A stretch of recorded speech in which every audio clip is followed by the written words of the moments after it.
Hello. Yes, Beachbody is getting sued. I thought I would do this live to show you, in real time, just reading the article from people.com and then also on the lawyers where it's called Tycho and Zavary. I'm not sure if I'm saying that right. My apologies if I am. I probably am. And then we could go through this this case number 23STCV11459 and just look at this this whole document. And I don't know how to read these documents, but I'm like, how hard can it be, right? I never read I had to read the policies and procedures when I was in Mon 8. And it's not, it's kind of common sense, just kind of reading through this. It can be intimidating looking at these legal documents. But I mean, aside from weird language that I might be unfamiliar with, this seems pretty straightforward. So welcome. And we're just going to get right on this. Lift Panic, hello. And Doris, hello. So this is from people.com. And I think this is important because this is showing how anti-MLM and the discussions around multi-level marketing are becoming more mainstreamed. When Lula Rich came out on Amazon, that was helpful, betting on zero about Herbalife. But this now, I think this is really cool to have it in People.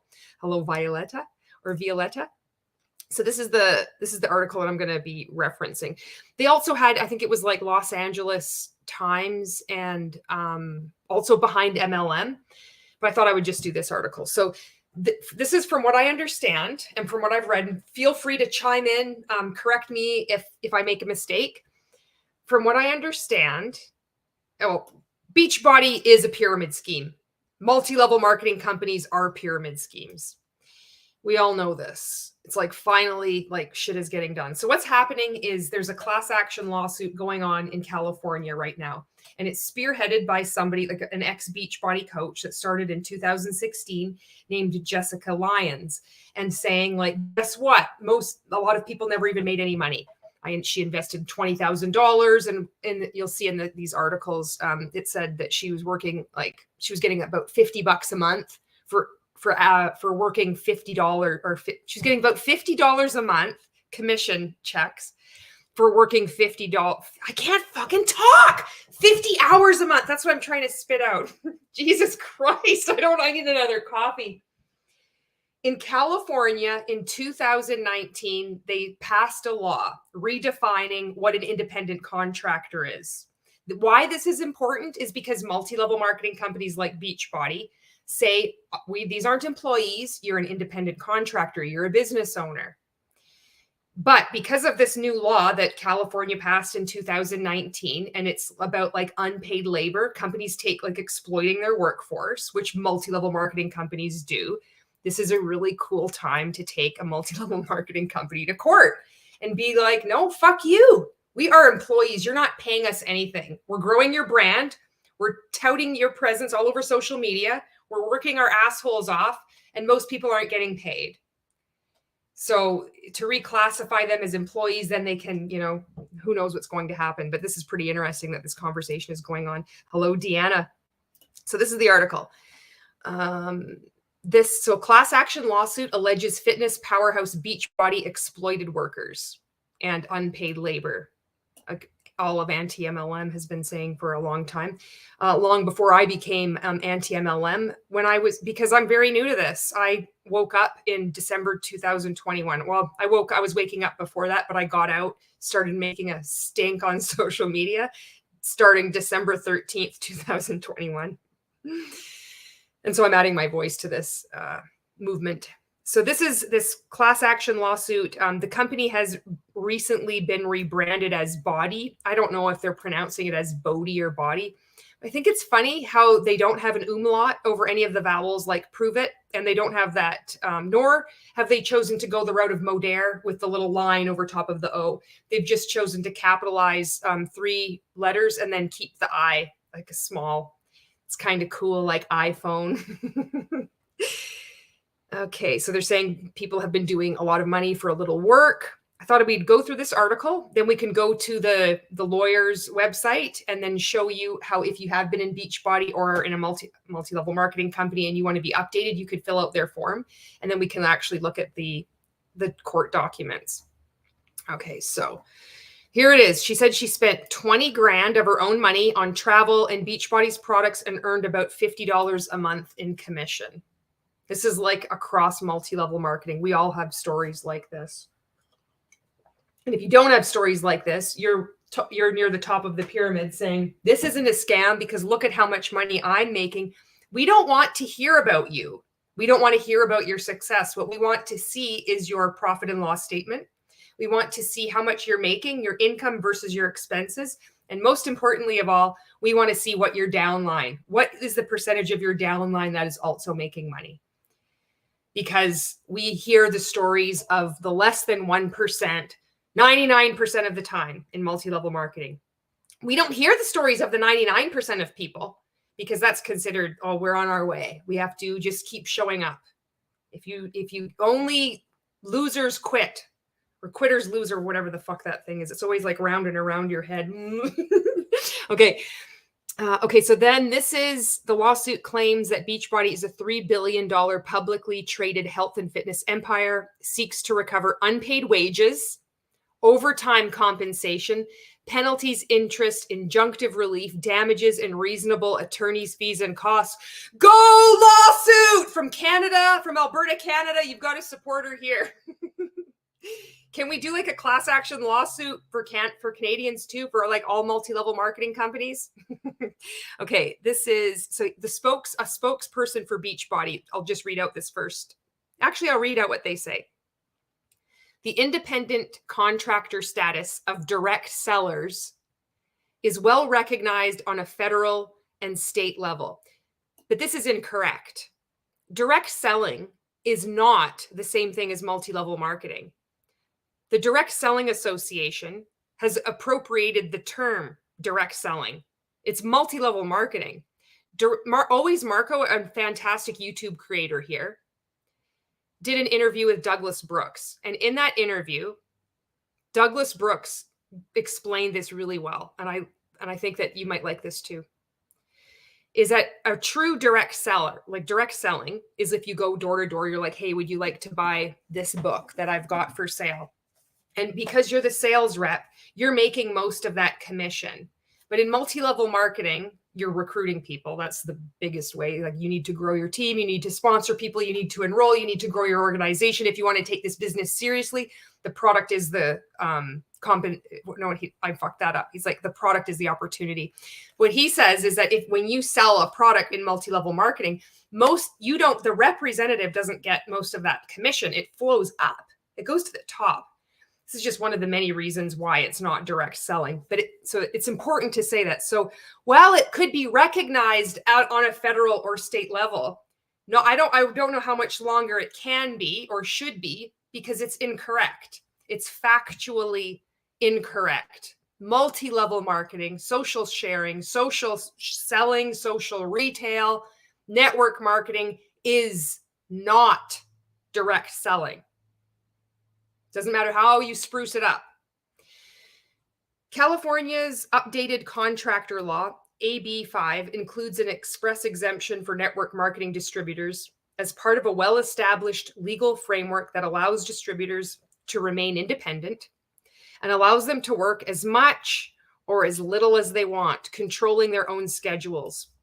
Controlling your own schedules, but they also use with this same parlance, if you will, that you can control your income by how much you work, and that's incorrect. But you see, they dance around this. So it's like, oh, it's actually beneficial. You're an independent contractor. You can choose to work as little or as much as you want, but you're in a losing game because over 99.7% of people lose across multi-level marketing. I was rewatching part of an interview with the recovering Hunbot and Robert Fitzpatrick, and he describes the income disclosure statement from any multi-level marketing company as taking a picture of somebody falling out of a building. It's just that brief snapshot in time. It's not seeing like the end result. And what he means by that, and again, if I'm like fucking this up, let me know, is that it doesn't, those income disclosure statements are for 1 year. It doesn't take into account the churn rate that happens each year of like 50 to 80% of people are not staying each year. They last a year. They might go to another multi-level marketing company. There's something wrong with my mindset. there's something wrong with me. I didn't get in at the right time. I need to try another company. The cognitive dissonance is there, but not quite. Or they end up just leaving and they never sign up. They're just thinking that there was something wrong with them. It doesn't take into account this churn rate. So when you look at it like that, you see the guy's not just like falling in midair. It's like, oh, he's high in the sky. He's flying. It's like, oh, he's like plummeting to the ground. The people at the top never seem to change. It's the same leaders, the same people on stage, the same people at the $1 Million Club. It might be like one person that like arrives at the $1 Million Club, but the percentages are always so small. Why is that? Because you're in a pyramid scheme. So the statistic, 99.7% of people losing, it's higher than that if you factor in a year-by-year basis, not just 1 year. So it's like 99.999999%. You're better off gambling than you are getting into multi-level marketing. You're better off joining just like a straight up, like a pyramid scheme, no products, not a product-based pyramid scheme, but no products, just straight up scheme. You have a greater percentage of earning money than you do in multi-level marketing. And it says we will vigorously defend ourselves against these allegations. Of course you will. Okay, so then this makes a comparison to like leggings company LuLaRoe, Beachbody coaches earn commissions from product sales, just like in Monate. My company was Monate. Oh, you can earn commissions from your product sales. Yeah, but you're not going to be earning that passive income, that time and money freedom, qualifying for these leadership retreats and higher ranks. You only get that by recruiting. And those recruits need to rank up. And guess how they have to rank up? They need to have a team. That means they need to recruit. There's product sales qualifications, but it's not just that. You have to recruit. You have to have a team. And this is what they say. As they advance in the company, the coaches are expected to recruit more coaches and earn commissions from their downline, meaning those they recruited. And I'm just going to see your comments here. Janet. Hello, Janet. How are you? And Violetta says, did they make a new company so they can't say, you can't sue something that doesn't exist anymore? I don't know USA and Canada laws. Apparently, it's still called Beachbody. And so I think that they're not being able to winkle their way out of that. And that's what Janet says too. And Janet says, DC does a lot of videos with the Snark Crew, DC's channel. There we go. Definitely follow DC. There's so many amazing anti-MLM creators out here. And maybe you're new to this anti-MLM genre.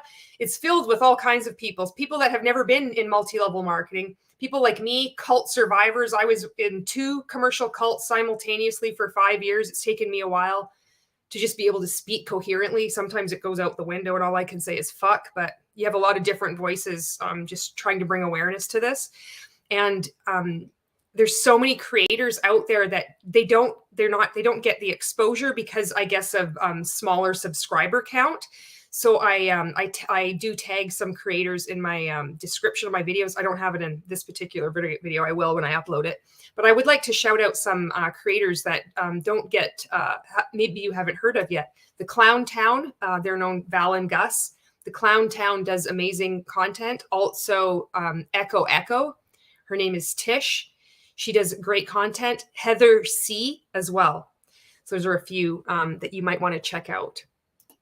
Okay, back to this. So this is just with the MLM industry. And I'm learning from Robert Fitzpatrick, who wrote the book Ponzinomics. I thought I had it here, but it's behind me. He's like, don't call it an industry because it's a scam. Any like appropriation of these words, like these business words, gives it the illusion that it's legitimate. And yet, if you use a word like cult, brainwashing, indoctrination, those are considered wrong and horrible, and you're exaggerating. Meanwhile, multi-level marketing is calling people business owners, industry. That's the thing that's fucked up. It's in reverse, you know? Okay, there are endless reports about how people who go in just do not make any money or they wind up losing money. And those people are disproportionately women because they're hoping to make some extra money and help raise their families. And that's true. And there's a lot of also all men in multi-level marketing too. Okay, so the suit is unique, and this talks about the new California law passed in 2019 to redefine what constitutes an independent contractor. Beachbody, of course, says that their coaches are independent contractors, but the lawsuit is saying that Beachbody exploited its California sales force by misclassifying them as independent contractors rather than as employees. The idea is in California, time worked should be paid. That's at least what our state's labor laws and policies are. All right. At the end of the day, Beachbody is profiting at the expense of workers who are not being paid for the time they're putting into running Beachbody's business. Interchange any multi-level marketing company with Beachbody. Mont8, Arbonne, Amway, Saint Makeup, WFG, Primerica, any fucking one of these fuckers. Fucking fuck. Okay, is that the end of this article? Yes. Okay, the next one that I want to show you. Oh, Karen is here. Karen says, I just found you a few weeks ago. You're factual. A little bit spicy. Love it. Thank you, Karen. You probably wrote that before I just went on my F-bomb tirade there. Okay, this is the next thing that I want to show you. Now, this is the actual website of the lawyers that are representing this class action lawsuit, spearheaded by Jessica Lyons. So here it is, right here. Okay. MLM is classification.com, litigation. Okay, MLM misclassification. So this is the law firm right here. I don't know how to say their name. I said it once. I'm not going to like screw it up again. They'll be like cringing, like just stop saying it. And this is what I clicked to read the complaint. And then I'll show you that. We'll go through this document. So this is important. If you are with a coach with Beachbody or any multi-level marketing company and wish to learn more about this lawsuit, please contact us by completing this form below. So this is important. If you are a coach with Beachbody, contact them. Even if you want, or if you're with a multi-level marketing company, shoot them an email. I'm going to shoot them an email. I'm going to hop on this Zoom call and then I'm going to shoot them an email. Look at this. Which MLM? Beachbody other. Are you currently enrolled or selling products for this MLM? When were you last enrolled or attempting to sell products? So this is very interesting. Can you imagine if there's going to be a whole new industry popping up of lawyers and these organizations that just like go after these companies? There's a lot of money in MLM. Just saying, attorneys. Okay, so that's that. Now I'm going to show you the complaint. Here we go. This document. All right. I was like, oh no, am I going to be able to read this? But I think as I started skimming it, I'm like, this isn't as bad as I thought it was going to be. So this says, okay, so what this says is the Tyco and Zavary LLP, Clarkson Law Firm. And this is Jessica Lyons, plaintiff versus the Beachbody, Carl Dakeler, John Kong Don, Long John Silver. It's the Kiffness. Hold on to my fur. I like it. Oh, Long Johnson. And here's the case number. So it says jury trial demanded. Okay, so I guess the first complaint or something. Number 1, failure to pay minimum wage and liquidated damages. Wouldn't that be wonderful if multi-level marketing companies were forced to pay everybody minimum wage for the amount of hours that we would work? Geez, it seems to me like it's a reasonable thing. Now they would say, oh, you're an independent business owner. If you're an entrepreneur. Failure to provide meal periods or meal premium wages. Failure to provide rest periods or rest break premium wages. Failure to keep requisite payroll records. Failure to provide timely and accurate wage statements. Failure to timely pay wages. Failure to pay wages upon separation. Failure to reimburse business expenses and unfair competition. Ooh, I wonder if that unfair competition addresses market saturation. Because with direct selling also, like this Beachbody spokesperson says, oh, it is recognized federally and on a state level. And like, let me use multiple syllabic words to impress you with how fucking like documentation agreement superlative is. In direct selling, you have a territory. Your goal isn't to recruit salespeople, so then everybody in your area can be selling a product. That's unfair competition. I wonder if that's what they're referring to. I hope I'm making sense. I do YouTube as a hobby. Okay. So plaintiff Jessica Lyons brings this action individually and on behalf of a class of similarly situated individuals. I am so curious how this happened, and I would like to know if there's a way how you can bring these class action lawsuits. Introduction. Beachbody is a massively successful company that for years has exploited its California sales force by misclassifying them as independent contractors rather than employees. So that's the very first thing that they're saying in these documents, is that they're misclassifying them. They're not independent contractors, they're employees. Can you imagine if this goes through in California? Like if they find this out? Okay, so then it talks about like what they are: nutritional supplements, beverages. Since Beachbody began relying on independent contractors to do its sales work, Beachbody grew from a small video streaming service to a $3 billion publicly traded health and fitness empire. Big surprise. They relied on all these representatives signing up, all these coaches that have the dream. I'm going to get fit. I really like the products, or I really like the workouts. I'm feeling a benefit from that. Oh, I could sign up some people. Maybe I can make some extra money online. Now I can make some extra money online. And Beachbody has grown $3 billion. And how many people are earning money? Not Jessica Lyons. And also, Janet, thank you so much for sharing other YouTube creators here. Andrea, hello. And Heather says, yes, Julie gives the facts with personality. Thank you, Heather. Janet says, California doesn't play with these MLMs. Woohoo, Cali, they are suing paparazzi too. Oh, I didn't know that. Beachbody's success and ability to avoid accountability for its employees thus far turns on the fact that it operates as multi-level marketing business. Coaches are purportedly promised the opportunity to build a business. In reality, they supply free marketing and sales support that would otherwise cost Beachbody millions. This is important because when you sign up for a multi-level marketing company, they say you're actually saving money, because otherwise they would have to invest millions of dollars into advertising, into actually paying employees. But they can pass that savings on to you because they don't employ that, because you're going to be doing all that work for free. And if you do sell and you recruit, well, then you're going to get paid, because all that money they're saving by not paying anybody to do it, they're only going to pay a few people. Doesn't that sound great? It's like, that's fucking amazing. That totally makes sense.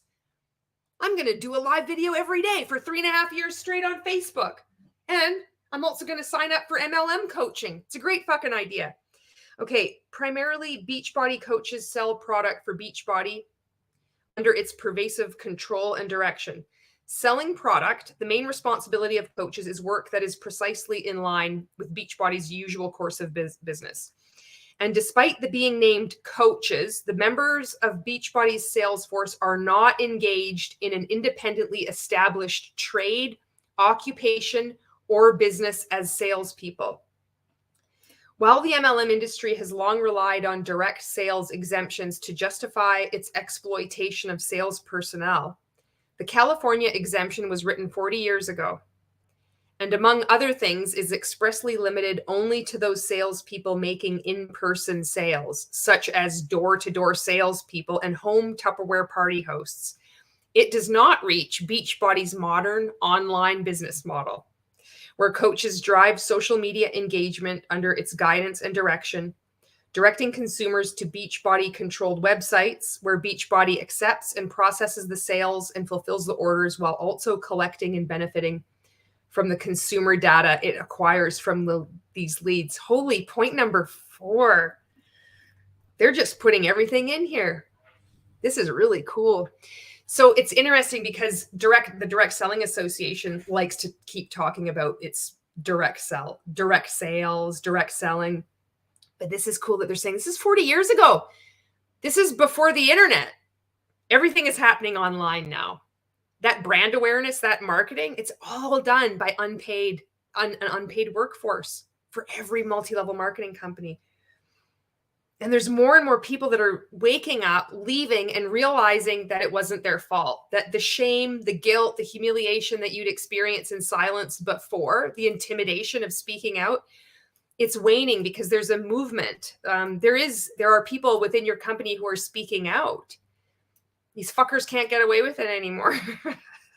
It's good for this Jessica Lyons and everybody else who's doing this lawsuit. Beachbody also exerts significant control over coaches in their limited but important role as social media marketers. To protect its intellectual property, brand image, and legal interests, Beachbody requires coaches to comply with a Byzantine series of rules and regulations, many of which are laid out in a 48-page policy and procedure document, which in turn includes directives to understand and market products consistent with other documents. Notices, manuals, and guidance provided by Beachbody. Monat did the same thing. There's this huge, lengthy document, policies and procedures. And I found it intimidating to read, and it didn't make any sense. It would give you these weird, and I was just thinking about this the other day. If you were a hairstylist and you purchased Monat products, you were only allowed, according to these policies and procedures, to display one of each product on your shelf. So you had, say, like you're a hairstylist and you want to, like, you're selling whatever shampoo, maybe you sponsor, or like you let other like local artisans display, you know, their handmade products.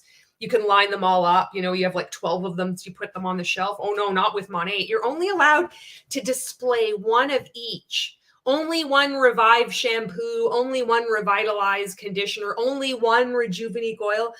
Why?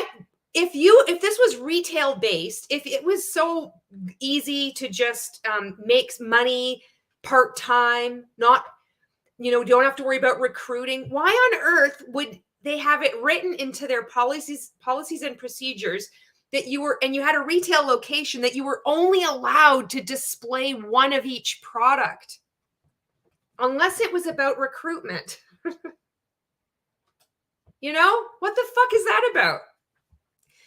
So I think this is interesting because it's like the Byzantine series of rules and regulations. Monat's is exactly like that. And I'm willing to bet that all multi-level marketing companies are like that. It's all convoluted. It doesn't make sense. You're reading it and you're like, wait a second. Is it just me? You're like gaslighting yourself as you're reading these things. Nowhere in these rules, however, does Beachbody require or even suggest that sales be made in person. So this is going right after how they call themselves direct selling and how they're using this exemption status in California. It was written 40 years ago. And so Beachbody is saying, oh no, you don't have to do this in person because it's social media, it's online. This is cool. Rather, Beachbody places restrictions on when and how coaches may order products and limits the locations in which the products may be sold, effectively preventing any meaningful sales that are in person. Now that's interesting. If they were a direct selling company, and I believe they are a member of the Direct Selling Association, they're limiting and preventing any sales done in person. It's almost like they're not direct selling. The result is that virtually all sales occur on Beachbody's website. Just like Monat, we'd say, our company, you do not have to order products and have it stack up in your house. You order it directly through my link, directly to the website, and it gets shipped directly to you. It cuts out the middleman. It's like, who's the middleman? We just say this shit. We don't even know what we're saying. Where Beachbody provides the ad copy, sets the prices, and fulfills the order. The lack of discretion given to its coaches is evidenced by the fact that few can or do actually earn money under its compensation system. That interview I was referencing earlier between YouTube creator Always Marco and Douglas Brooks. Douglas Brooks refers to multi-level marketing as a compensation plan in search of a product, because if you were truly trying to sell it, you would just be selling the product. I thought that was fucking amazing. I wrote a comment on that. I quoted that, and then I put a little microphone. For instance, in 2021, 25% of coaches did not receive a single commission check, and many more saw their meager commissions erased by the $15.95 monthly business services fee Beachbody requires coaches to pay to obtain access to the various tools and platforms to perform their work. This is so similar to Mon8. And so what they will do, they will, with Mon8, and I've seen with other multi-level marketing companies, they'll say, are you active or are you inactive? You might be trying to grow your multi-level marketing business. I know in Mon8, I know people, trust me, but they would be trying to grow their MLM, their business. And in order to be considered active in Mon8, you have to have 200 PV per month in order to get paid on your downline, if you have a downline. But in order to hit the first rank, you have to have recruited people. Guess how many people? 2. Those 2 people need to recruit. 2 people need to recruit. You need to have 2 market partners underneath you who are also active. That means they have spent $200 themselves, or they have customers that are purchasing enough to fulfill those personal volume requirements.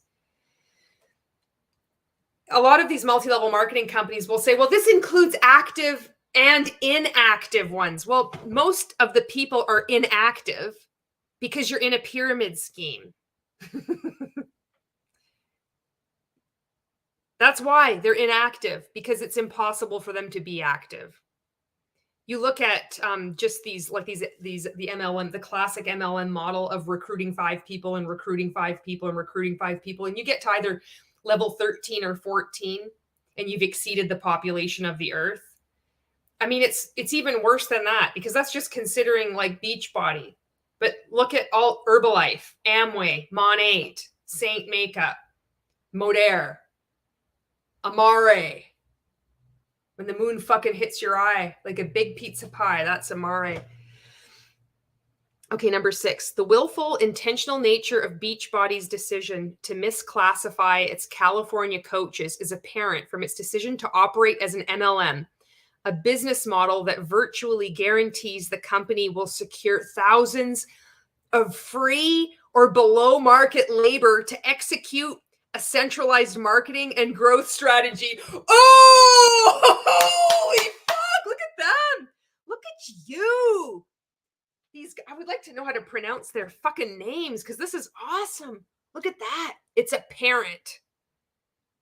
Look at that. They're really going for it, eh? Thousands of hours of free or below market labor.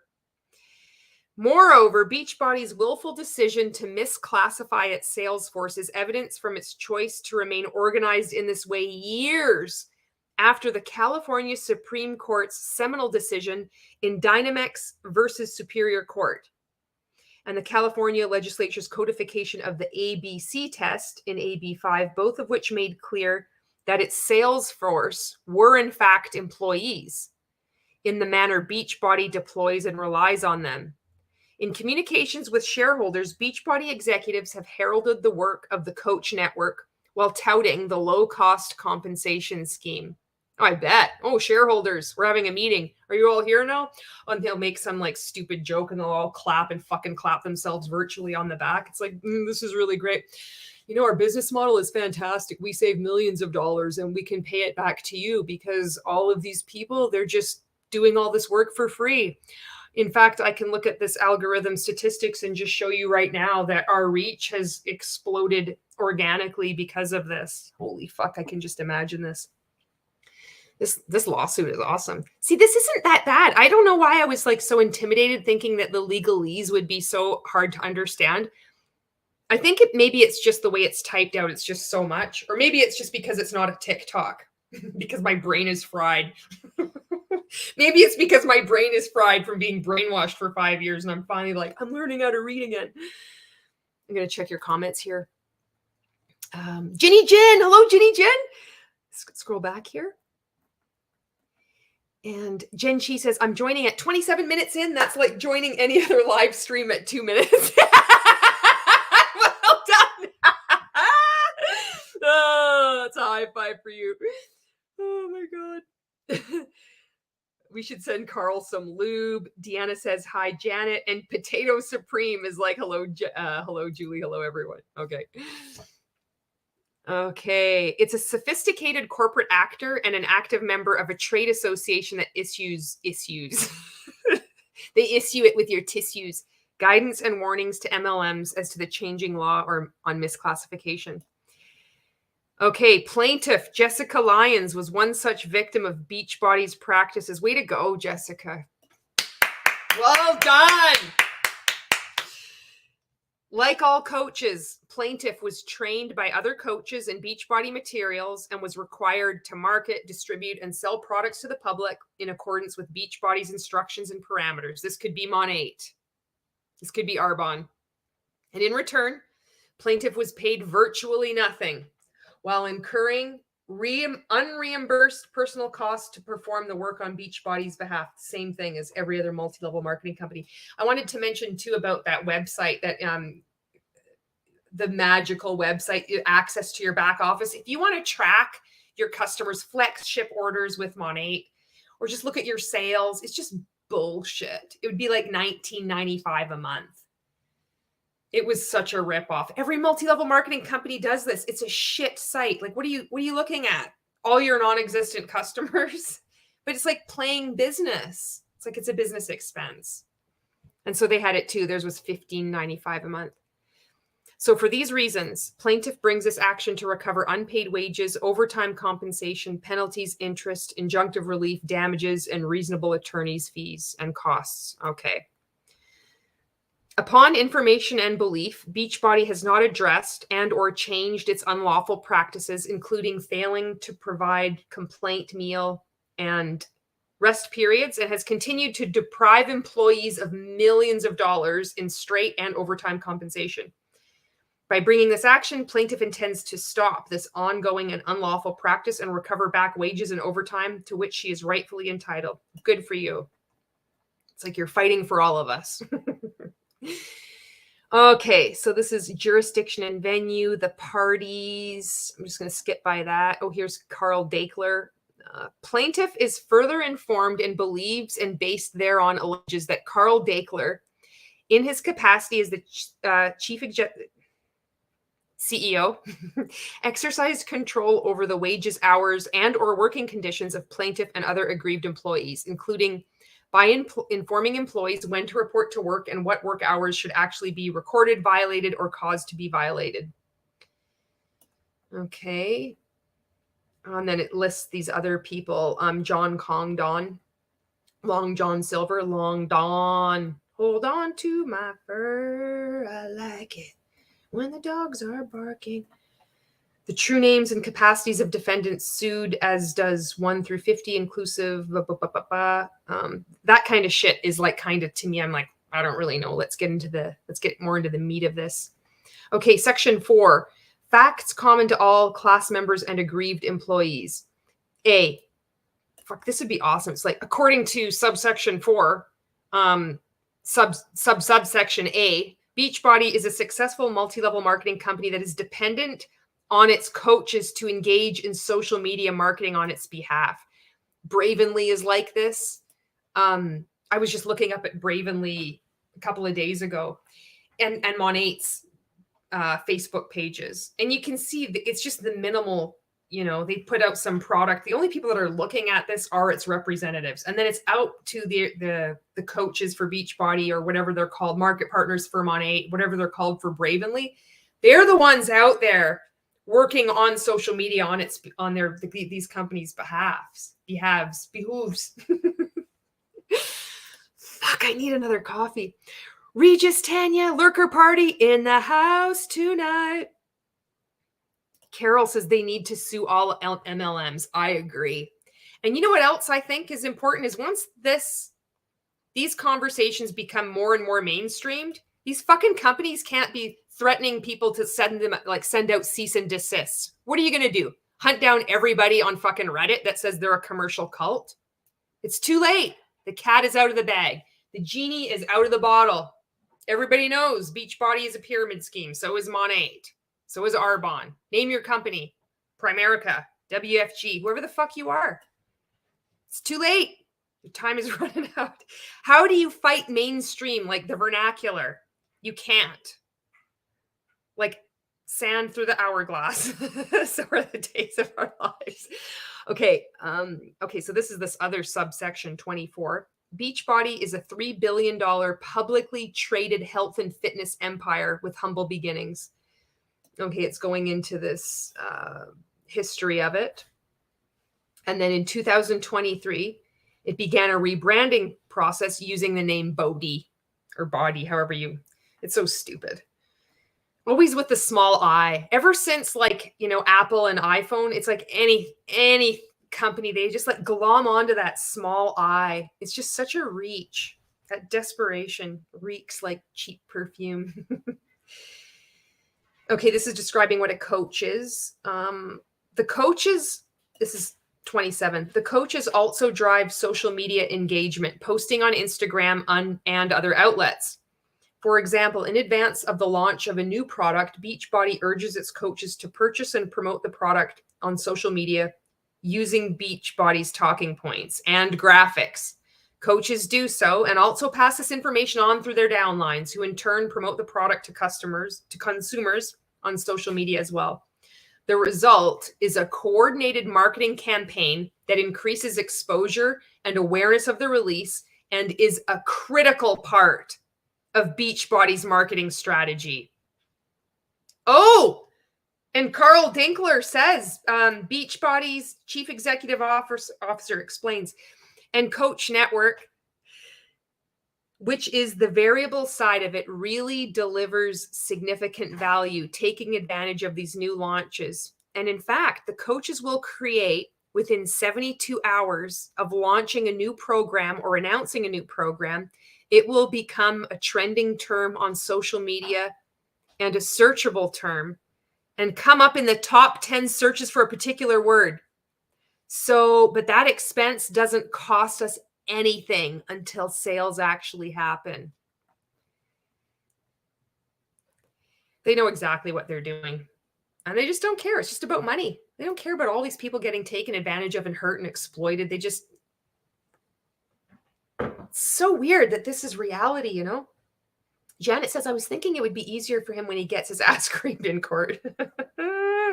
Doris is back.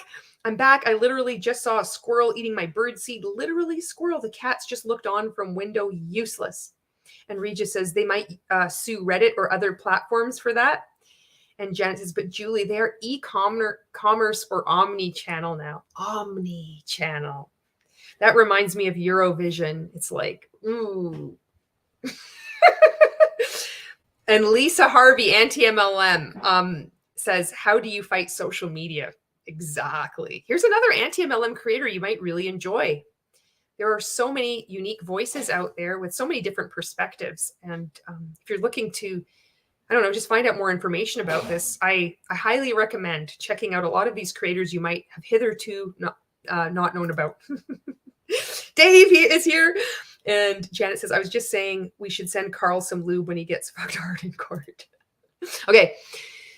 In between product launches, Beachbody urges coaches to host challenge groups. This is the same as Mon8 and Arbonne and other ones have challenge groups. And this can be to help your team rank up. This could be hosted by your uplines. Only the serious ones participate. This can be also to try to get people to recruit them or to get customers. All these different groups. It's all happening on Facebook, all these Facebook groups, as well as maintain a consistent presence on social media. Don't you dare miss a day. If you miss one day, you're going to be put 3 months behind in your multi-level marketing business. That's what we were taught. Beachbody sees coaches as a product of a product. Name an MLM that doesn't. We were told that in Mon8, you have to be a product of the product. Order all of the products. You need to try it. In that the coach's own personal results are the product of using Beachbody's products. Same thing as every MLM, and it directs them to market Beachbody products accordingly. For example, Beachbody urges coaches to regularly post updates about their daily progress, workout results, and details about things like pounds lost or muscle gained.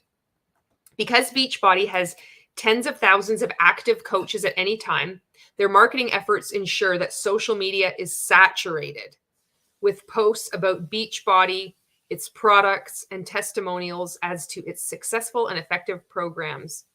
The term Beachbody Coach Program undoubtedly propelled Beachbody's metamorphosis from late-night infomercials into the multi-billion-dollar health and wellness company that it is today. But despite their important role, Beachbody has never properly classified its sales force, coaches, as employees. Rather, Beachbody transitioned into an MLM in which it would offer people the purported opportunity to develop their own business earning commission by selling Beachbody products and recruiting others to do the same, designating them as independent contractors. Okay. So this section is saying Beachbody coaches are employees. So this is what they're going after. This is fascinating. Today, look at this, section 36. Today, Beachbody preys upon many of the most vulnerable members of our society. Oh, well done. Look at this. Despite being a $40 billion industry, the vast majority of people involved in them don't make money off of MLMs, and many people lose money. The fuck was this? This footnote 12. Emily Stewart, $5 jewelry and an MLM conference gone wrong. Multi-level marketing companies were the perfect pandemic business. Vox, September 23rd, 2021.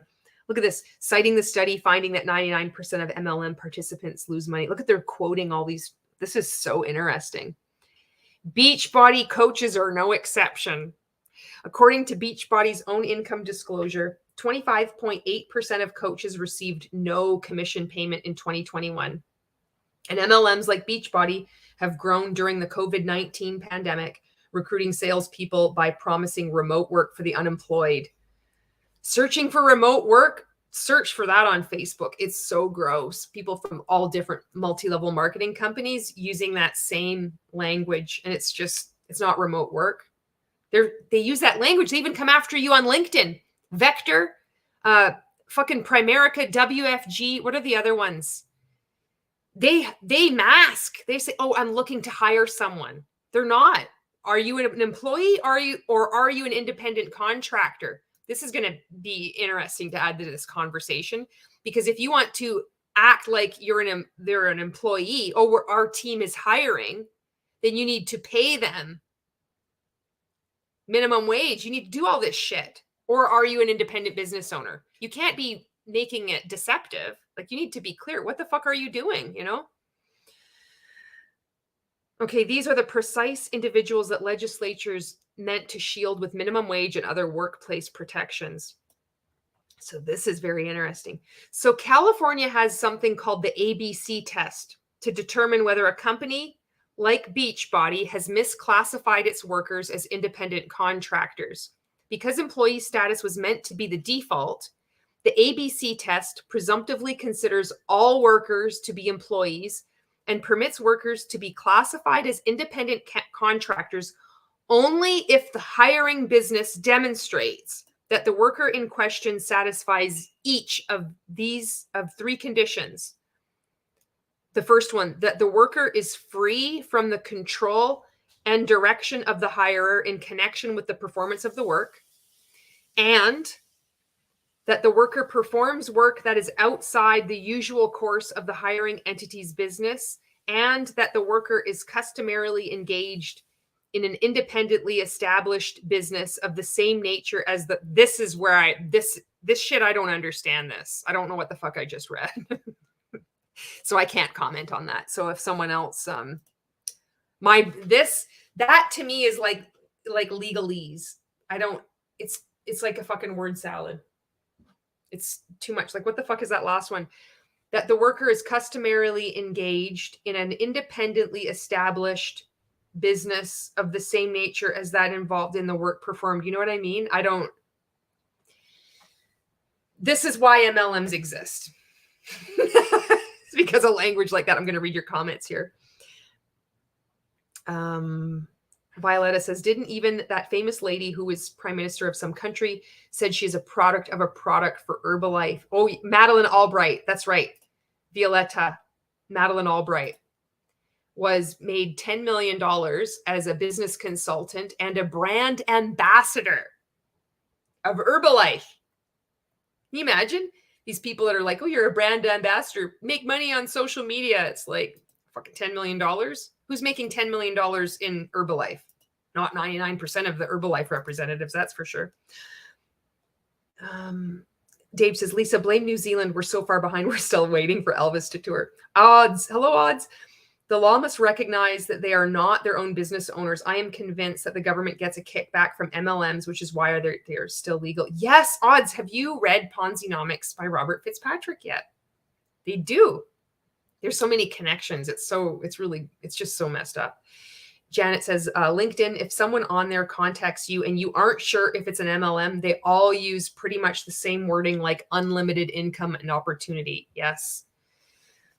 And Erica says, I know, Julie, it means that the contractor should be in that line of work already.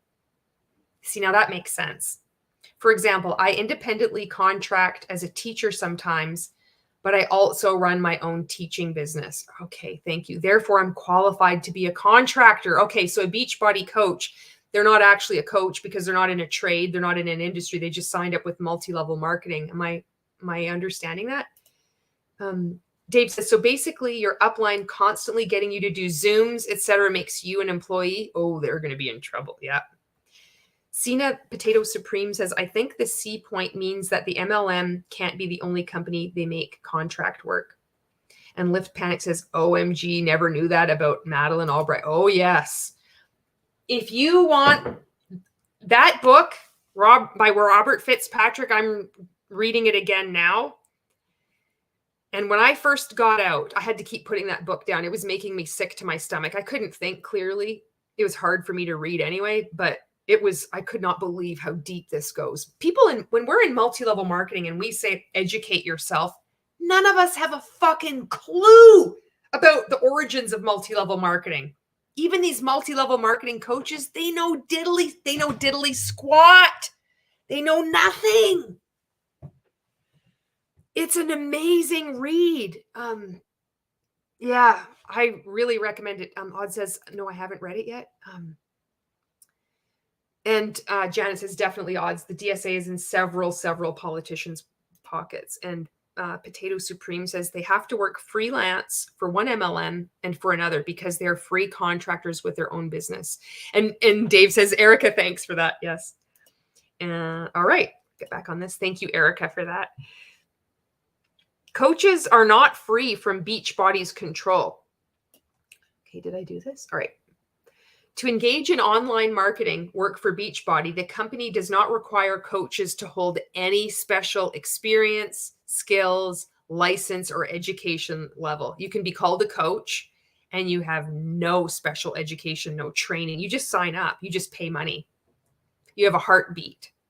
You breathe and you have a pulse. We want you. You're perfect for this. Anybody can do this. Network marketing is a level playing field.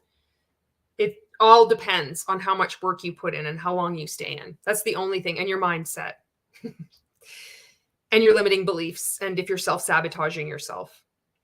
Rather, Beachbody requires only that a prospective coach complete a short application that asks for basic information necessary for communication and tax purposes and agrees to pay Beachbody $16 a month as a business service fee.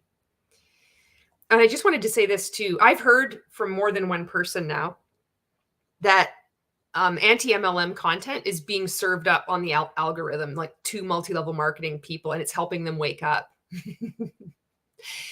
So with information control, there's only so much that you can do when you're in a multi-level marketing company like Mon8, like I was in, and also in a multi-level marketing coaching group like Rank Makers, where they say, don't look at any anti-MLM content. Those are haters. You can look at it, but what good do you think it's going to do you? They will use all these kinds of scare tactics, word salad responses, anything to discourage you from critically thinking and looking at different information.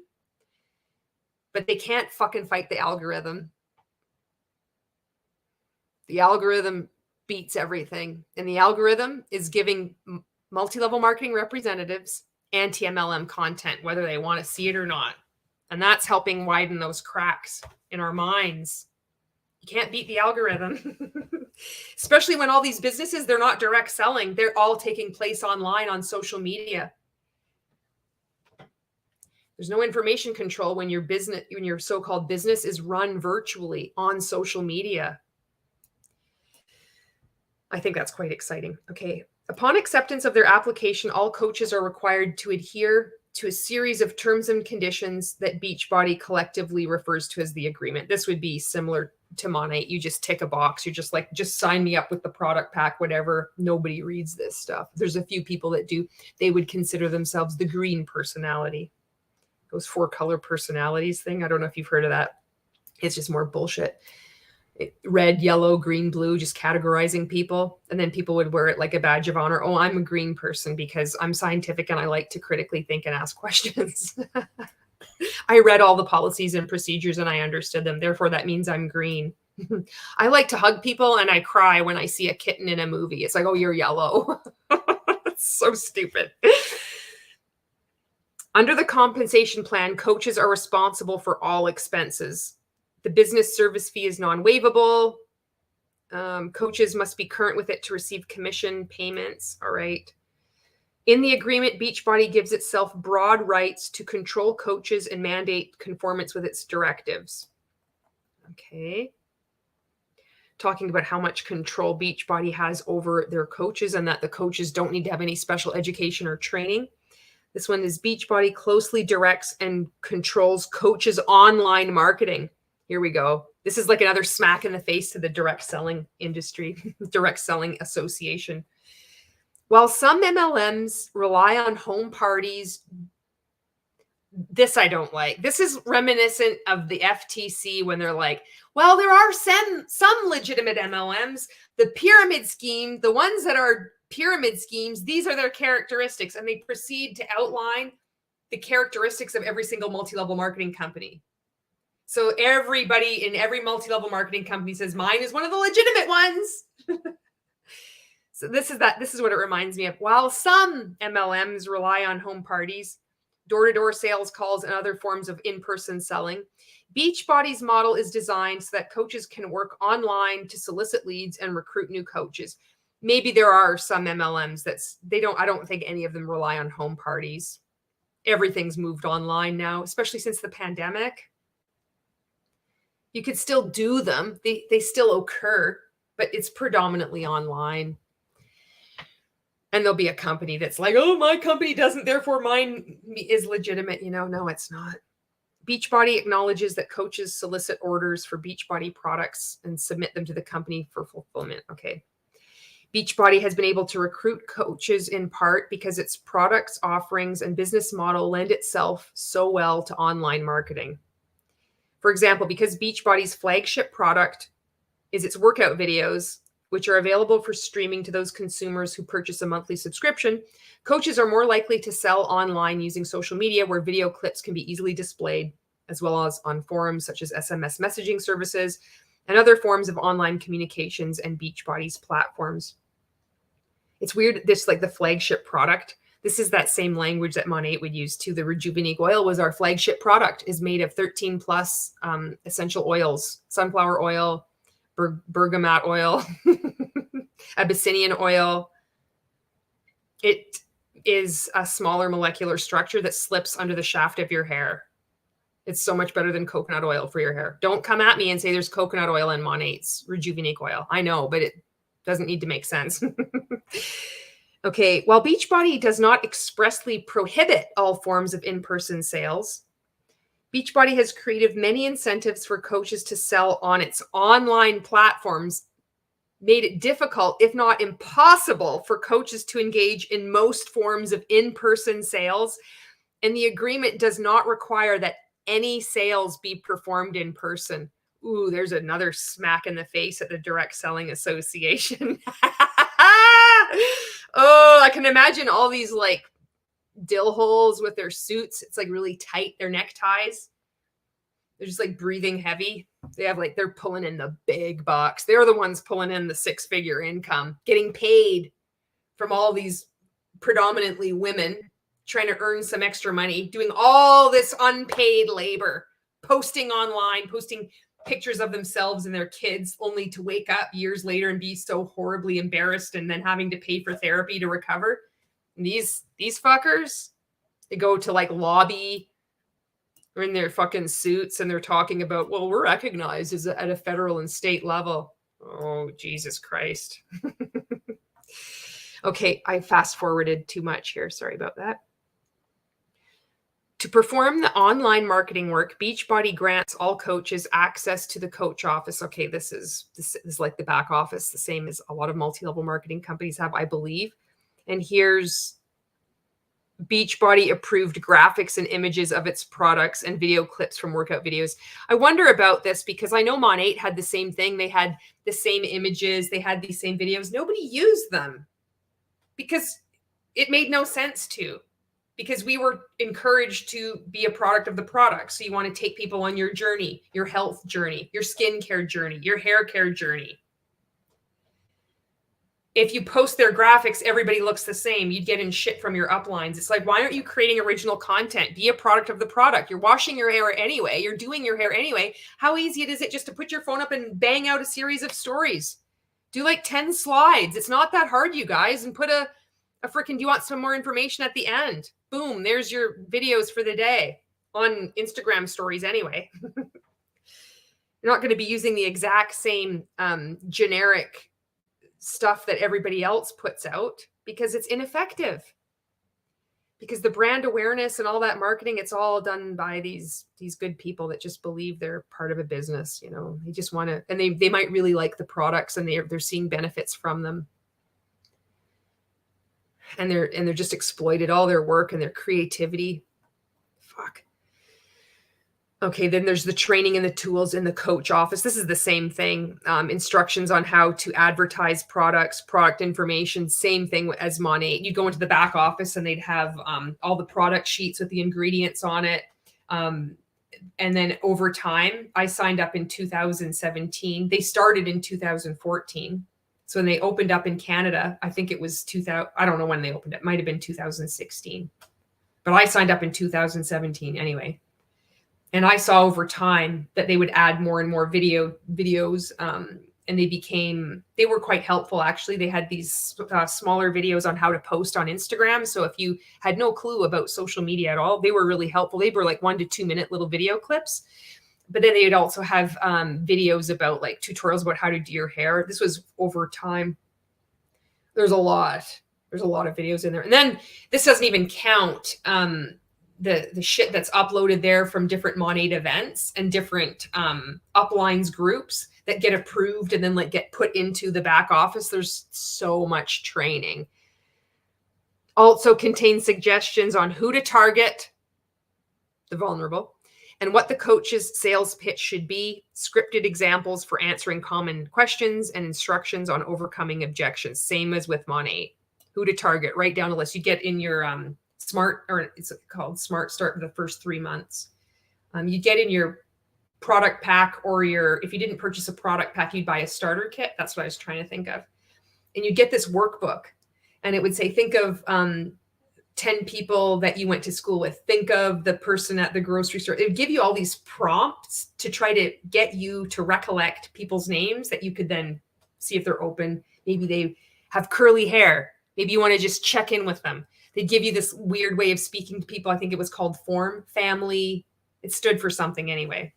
It's so forced. And then you see these trainings from people that are employed by Mon8 that would say, I think about it all the time. I talk about it all the time. I'm standing in line up at Tim Hortons and you darn tootin' I'm going to be talking about Mon8 because I love this company and I really believe in this business opportunity. So I'm going to talk about it all the time. And I am definitely not in a commercial cult because it's absolutely normal to do this.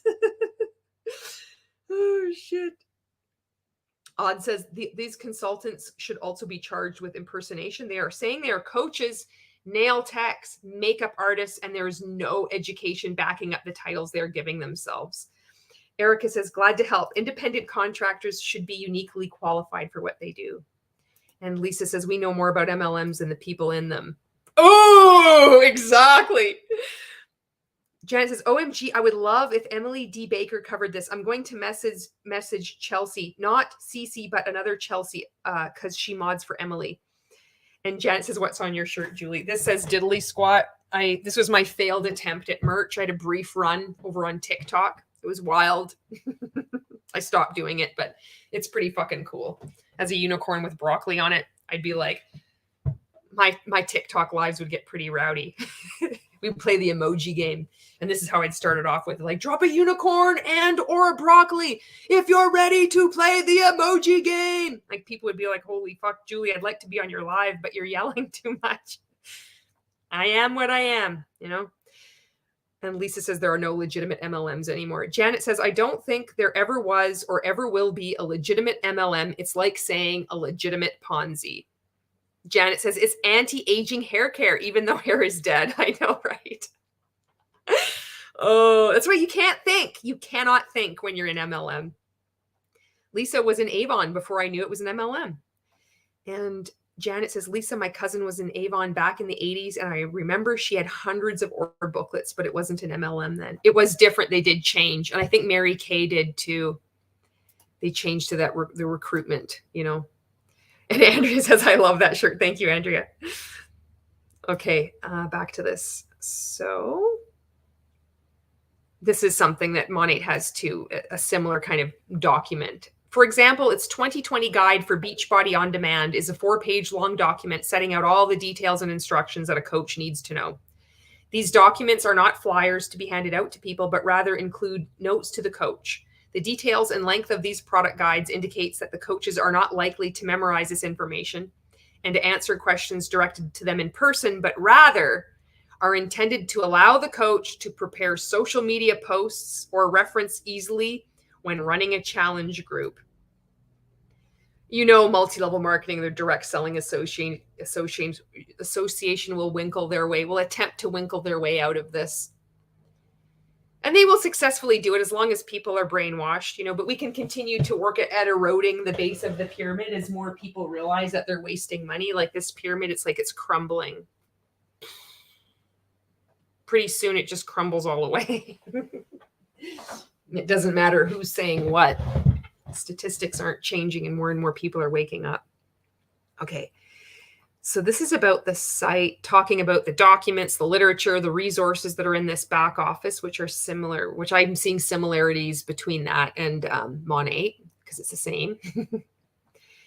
Beachbody also produces a weekly podcast. I think Mon8 does too. I don't know if it's weekly, but I was on their web or their YouTube channel and I saw they have an employee, Senior Director of Sales, USA.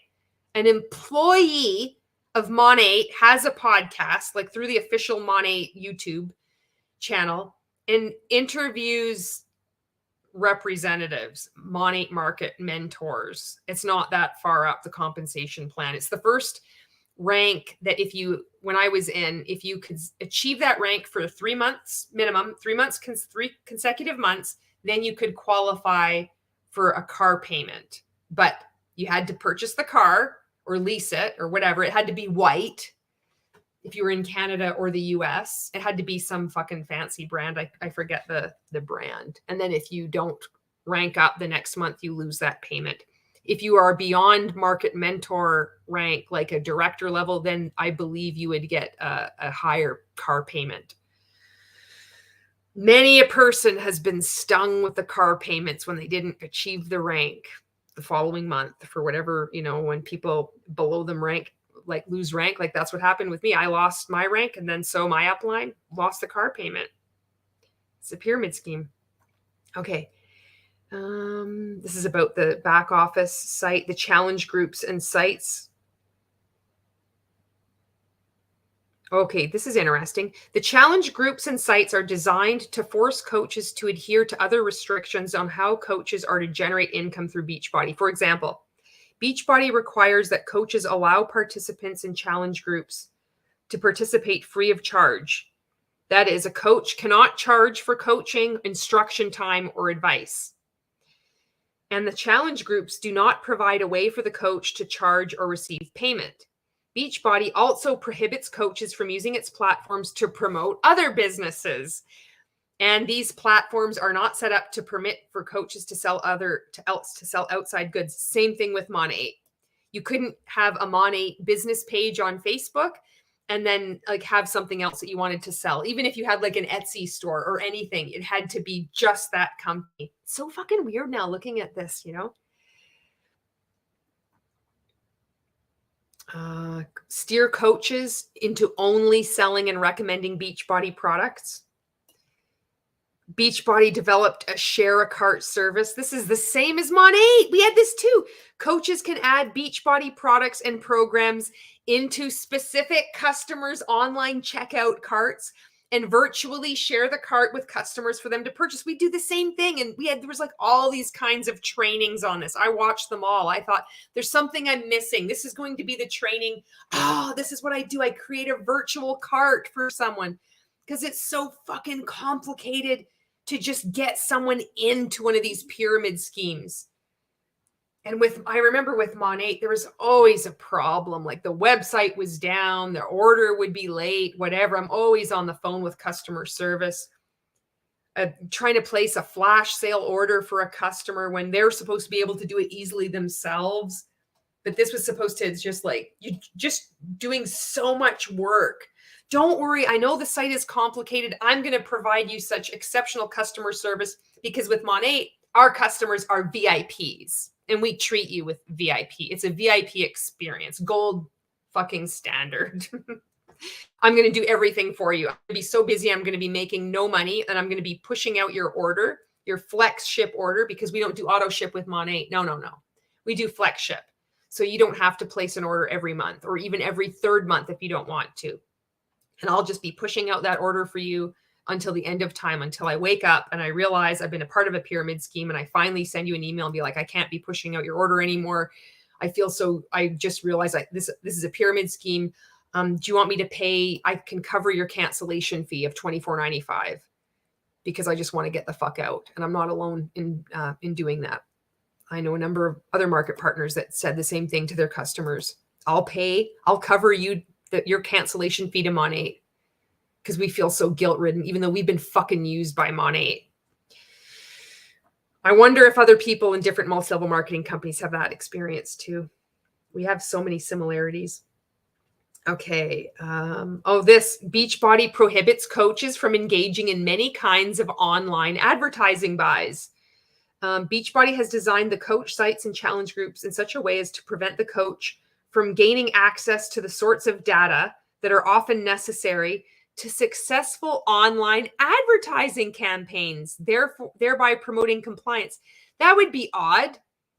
You hamstring your independent contractors, which are basically employees, by not giving them access to information that would let them generate more sales for you. It's almost like the sales of the products isn't what it's about. It's almost like it's just about recruiting and keeping people in. It's almost like that. This is it. While Beachbody purports to provide coaches a right to create their own websites that are not on the Beachbody platform to sell the products, the right is illusory. And Beachbody, via the agreement, has removed all incentives to coaches to create their own platforms. Of course they do. This is the same with Mon8. Okay, this topic, Beachbody exerts control over coaches in recruiting and in relationships with other coaches. Okay, I'm going to just kind of skip by some of this stuff. This is 137 pages. We're on page 27. I'm not going to go through all of it because that would just be ridiculous. Mind you, I could, we're only at 114 into this video and I've do those 5-hour live streams. Beachbody prohibits. Ooh, what the hell is this? Look at this. Beachbody prohibits coaches from discussing the Beachbody compensation plan on any social media site. It heavily restricts how coaches can discuss their own income, mandating that they use disclaimers and approved language on every post. Here we go. Oh, we've all seen posts like that. Let's make this sucker big. What you can say to describe income level: supplemental, meaningful, substantial, considerable, impressive. What you cannot say: extraordinary, unbelievable, astronomical, major, 6-figure, 7-figure. Really? Really? How many people, how many MLM coaches say this? 6-figure, 7-figure income? How many MLM reps say this? Uplines at the top there, 6-figure, 7-figure. So according to Beachbody, you can't say that. So this is something good to know. They've been slapped by FTC, I bet. If you see that, you could make a report.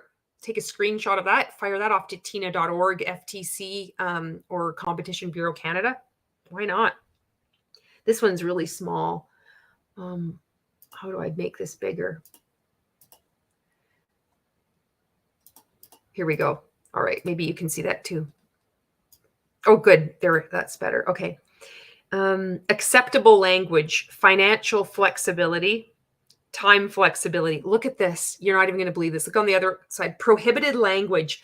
Examples of what you cannot say the income has allowed you to do. You're not even going to believe this. Look at this. Financial freedom, time freedom.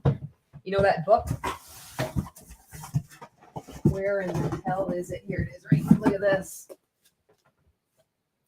Let's just say somebody who was in multi-level marketing, Numis network, sold their position and they became a multi-level marketing coach. And then they wrote a book called Time and Money Freedom.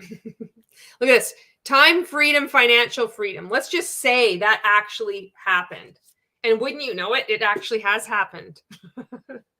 And this is the book. And this is the coaching that you receive in Rank Makers and in multi-level marketing. Time, money, freedom. This is standard language. Fire my boss. You can't say that. Retire my spouse. You're not supposed to say that. Who doesn't say that? Pay for a larger item, new house, car, 2 times, 5 times, 10 times income of my old job, become a millionaire. Monate came out with like you could become a 1,000-aire and then become a 100-aire. Like the bar just keeps dropping until you become a nothing-aire. Look at that. Okay, I'll just shrinky dink that again. Okay. Oh, this was the same was with Monate. Look at this. This is so weird now on the outside of this though. Beachbody further prohibits coaches from attempting to converse with someone who posts a negative post against you, other independent Beachbody coaches, or Beachbody. Coaches are told to report negative posts or concerns to Beachbody. How does that fit into the influence continuum? Stephen Hassan's bite model. Don't converse with somebody who posts a negative post and report it to Beachbody. Fucking cult. These things are commercial cults. Okay, scroll down again here. Our economic model. Beachbody cannot meet its burden to show that coaches are customarily engaged in a separate business. Most Beachbody coaches are recruited regardless of their skill or experience. This is what you were saying, Erica. Only perform sales and marketing for Beachbody and maintain no separate sales or marketing business. Beachbody coaches are not required to have any background in sales, marketing, fitness, or nutrition prior to becoming a coach. Or you don't have to be required to have any background in anything in order to join a multi-level marketing company, because you will get all the education. And with some companies, licensing within just by paying your fee, signing up, do the PhD program with Monate. You can become PhD certified by John Maxwell. I became a shampoo dealer. don't know about your company. I got a hat. Monate mailed me a certificate and a hat. Fucking rights. I should have kept that hat. Okay, let's see this. Beachbody coaches are not engaged in wholesale resale work. There's some graphics at the end of this where it's showing what you see in Beachbody's back office. So I want to show you that. This is a lengthy document, but it's not as bad as I thought it was, apart from that ABC stipulation that they had. Thanks to Erica for explaining it to those of us watching or like reading, like, well, what does that mean? Made sense how you explained it. Oh, look at this. Well, I just happened to scroll this. This is page 40 of the 137 document. Page 40, section 124. It is widely understood that the best way to earn money as a coach is to build a downline of coaches. This is every multi-level marketing company. You can just say that, yes, you can sell products, but this is just saying it is widely understood that the best way to earn money as a coach is to build a downline of coaches. As upline coaches receive commission on their downline coaches' sales. But this aspect of the compensation plan means that substantially all remuneration. I've been saying that word wrong my entire life. I've been saying it remuneration. Oh, I can't even fob this one off on MLM. I've been saying that word wrong. It's remuneration. I thought it was remuneration. Why did I switch the M and the N around? That's weird. Remuneration is not based on the coach's sales. Rather, Beachbody intends for a portion of the remuneration. It's like finding out like this word I pronounced wrong my entire life. Nobody ever corrected me. They're probably like, oh, that's a quirk. Maybe it's just because she's Canadian. What the fuck? How come nobody is like having spinach in your teeth? You're like doing this whole thing. Nobody told me I was pronouncing that word wrong. It's my fault. I take it because I accept responsibility. This is mine. I'm not going to be like blaming anybody. This is, I have been mispronouncing this word for way too long. Remuneration, to be based on the sales of others. Even then, Beachbody does not truly compensate the coach in a way that is directly related to downline sales or output. Rather, to be eligible to receive such commissions, a coach must have recruited at least 2 active coaches, not just one. And both of those downline coaches must be current on fees and hit specified sales targets for the upline coach to receive a commission. Thus, if an upline coach recruits 2 coaches and one is unable to meet sales targets for whatever reason, but the other sells $500 of products, the upline coach will not receive a commission for the downline sales. Okay, with Monate, if I was like an MMP, that's the first rank. I have 2 market partners underneath me. Say I just sign up 2 new market partners. You purchased a product pack.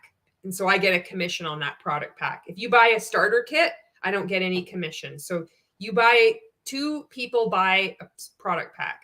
That for the first month, that counts like they're active. The second month rolls on.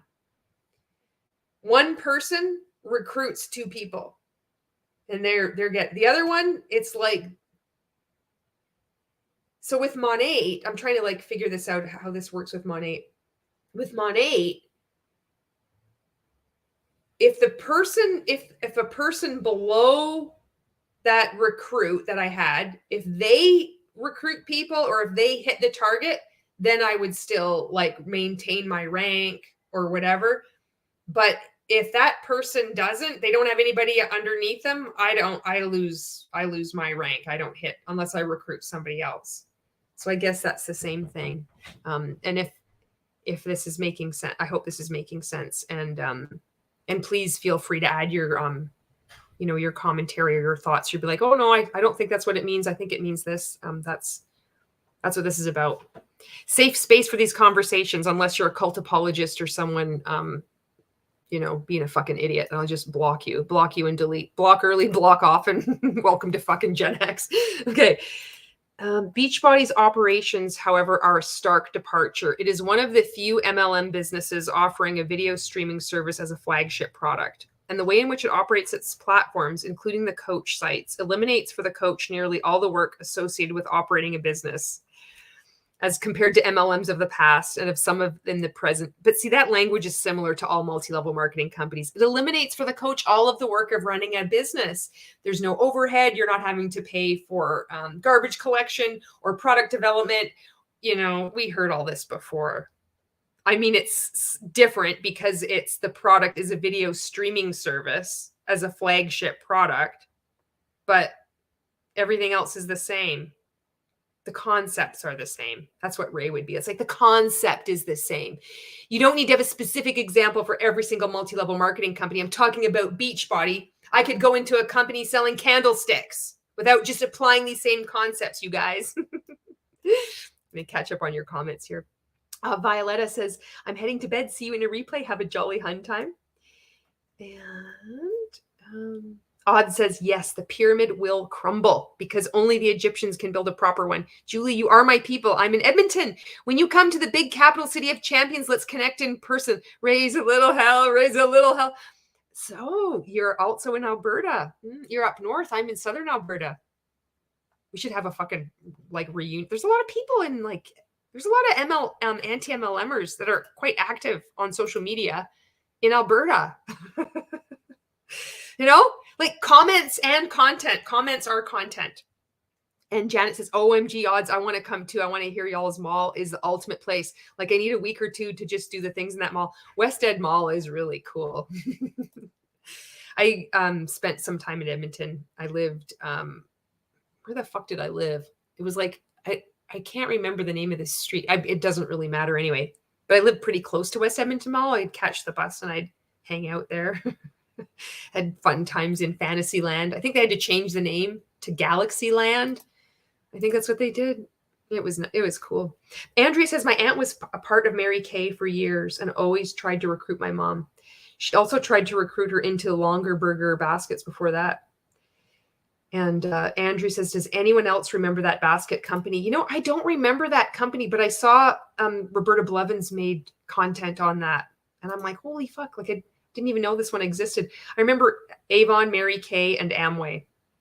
My parents purchased from those companies for years, just really without knowing what they were. Mary Kay and Avon, they weren't. Amway was. My mom, they had these perfume things. I should see if I could get, it's like a little compact, and it was like this gel. It is fucking old. She still has them.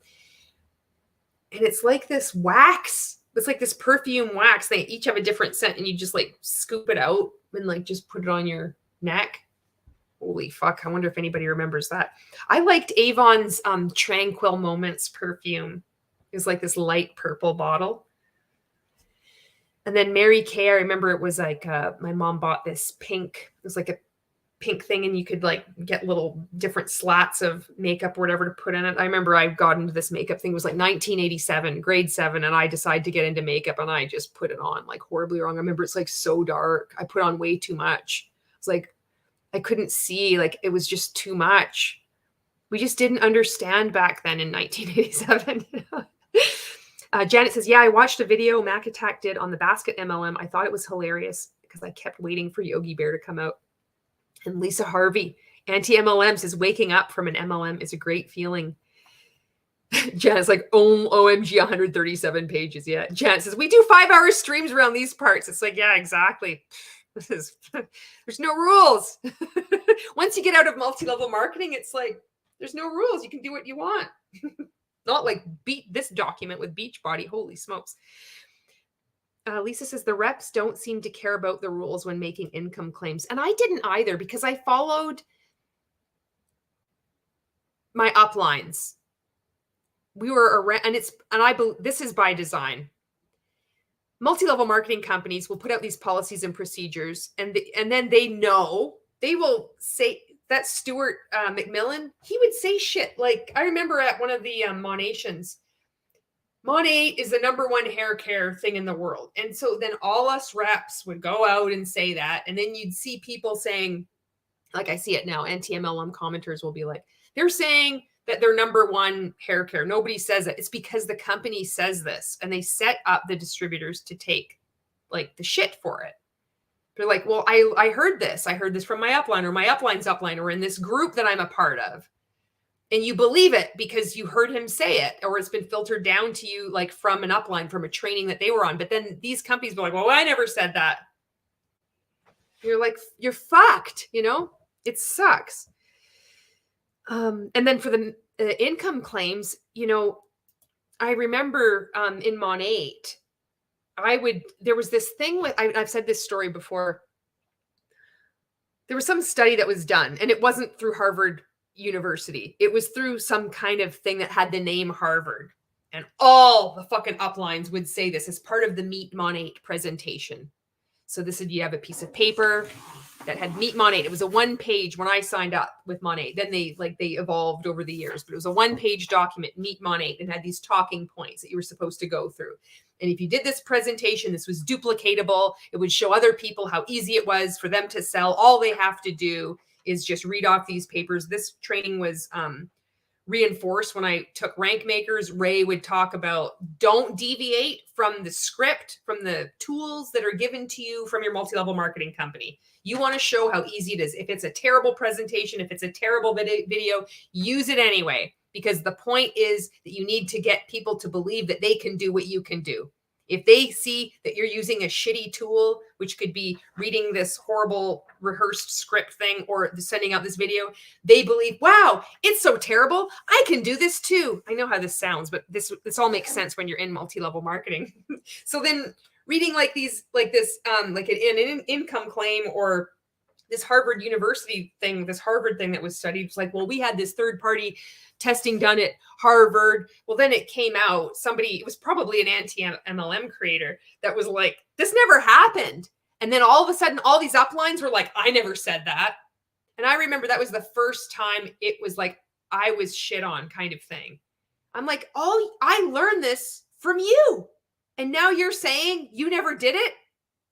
What the fuck are you talking about? You taught me this. I emulated your behavior, but we're all caught up in it, you know? Fuck.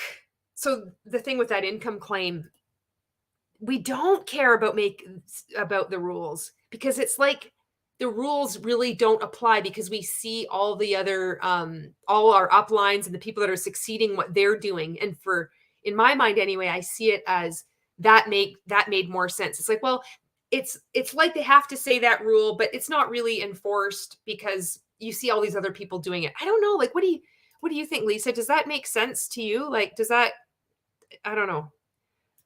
I just went off on a tangent there and I don't know why. So maybe it's an important thing. Janet says, I report every day. Instagram and Facebook, WFAB and JL and other people make it easy to report. Andrea says they literally say all those things. Janet says, FTC link, just check job opportunity and then check pyramid scheme. It is easy to do that. Andrea says, now we need to get Optavia sued too, or Optavia, or however you say it. That company is disgusting. And Marie's like, wait, like a Hun hat or a baseball cap?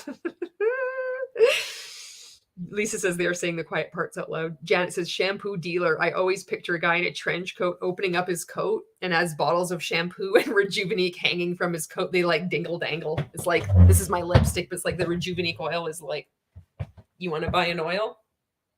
It's got 13 plus essential oils in it. Let me put some on your hand. Ooh, see that? See how fast it absorbs into your skin? It smells so good too. Oh, fuck. Janet, I'd be trying to sell you that Rejuvenique oil. Ginny Jin says, I'm off to work. Don't forget to leave a like if you're enjoying the stream. Everyone, see you later. Thank you for hanging out, Ginny Jin. Anne-Marie says, I don't think I've even ever heard that word before. And Liberty, hello, Rob. See? It only took me how long before I remembered that your name is Rob? Rob says, in general, I'm against it, even though it's being used to sue body. And Odd says, I hate the faking mall. It's probably because you live there, right? Like, Odd says, when my child was little, he said, are we going to the fucking mall, mama? He thought that was the name of it. No way. Lift says, yes, I went to a Longaberger basket party in the 90s. I know I'm mispronouncing that. Sorry. Doris says, I remember those high-priced baskets, way overpriced. Do you remember Party Light? That was my experience too, those really overpriced wrought iron candle holders. Remember, like they were $40. And that was like when $40 was like, it was like $100, you know? Andrew says, I vaguely remember those solid perfumes. It was big in the 80s and 90s. That's what the word I was looking for, solid perfumes. Odd says to Janet, yes, please do. If you come, I will show you around. You can even stay with us. We met a fellow in Mexico a few years ago before C and invited him to Edmonton. He came here and stayed with us. That's so cool. Doris says, I had the makeup line. Blending was not a thing in the 80s. The big hair made everything pop. Yes. Oh my God. I had those bangs that were like sprayed up. I remember when I would curl my hair and I would curl it and the curling iron would be brown with hairspray and it would just smoke. And then you'd remove the curling iron and your hair would be straight up and just let the fucking curl. I had that. So it would start up halfway and go this way. And then I also did the hairstyle. It was like the front waterfall where I'd curl it forward and then tease it and then just spray it. And it was locked in. It would not move. It didn't matter how windy it was.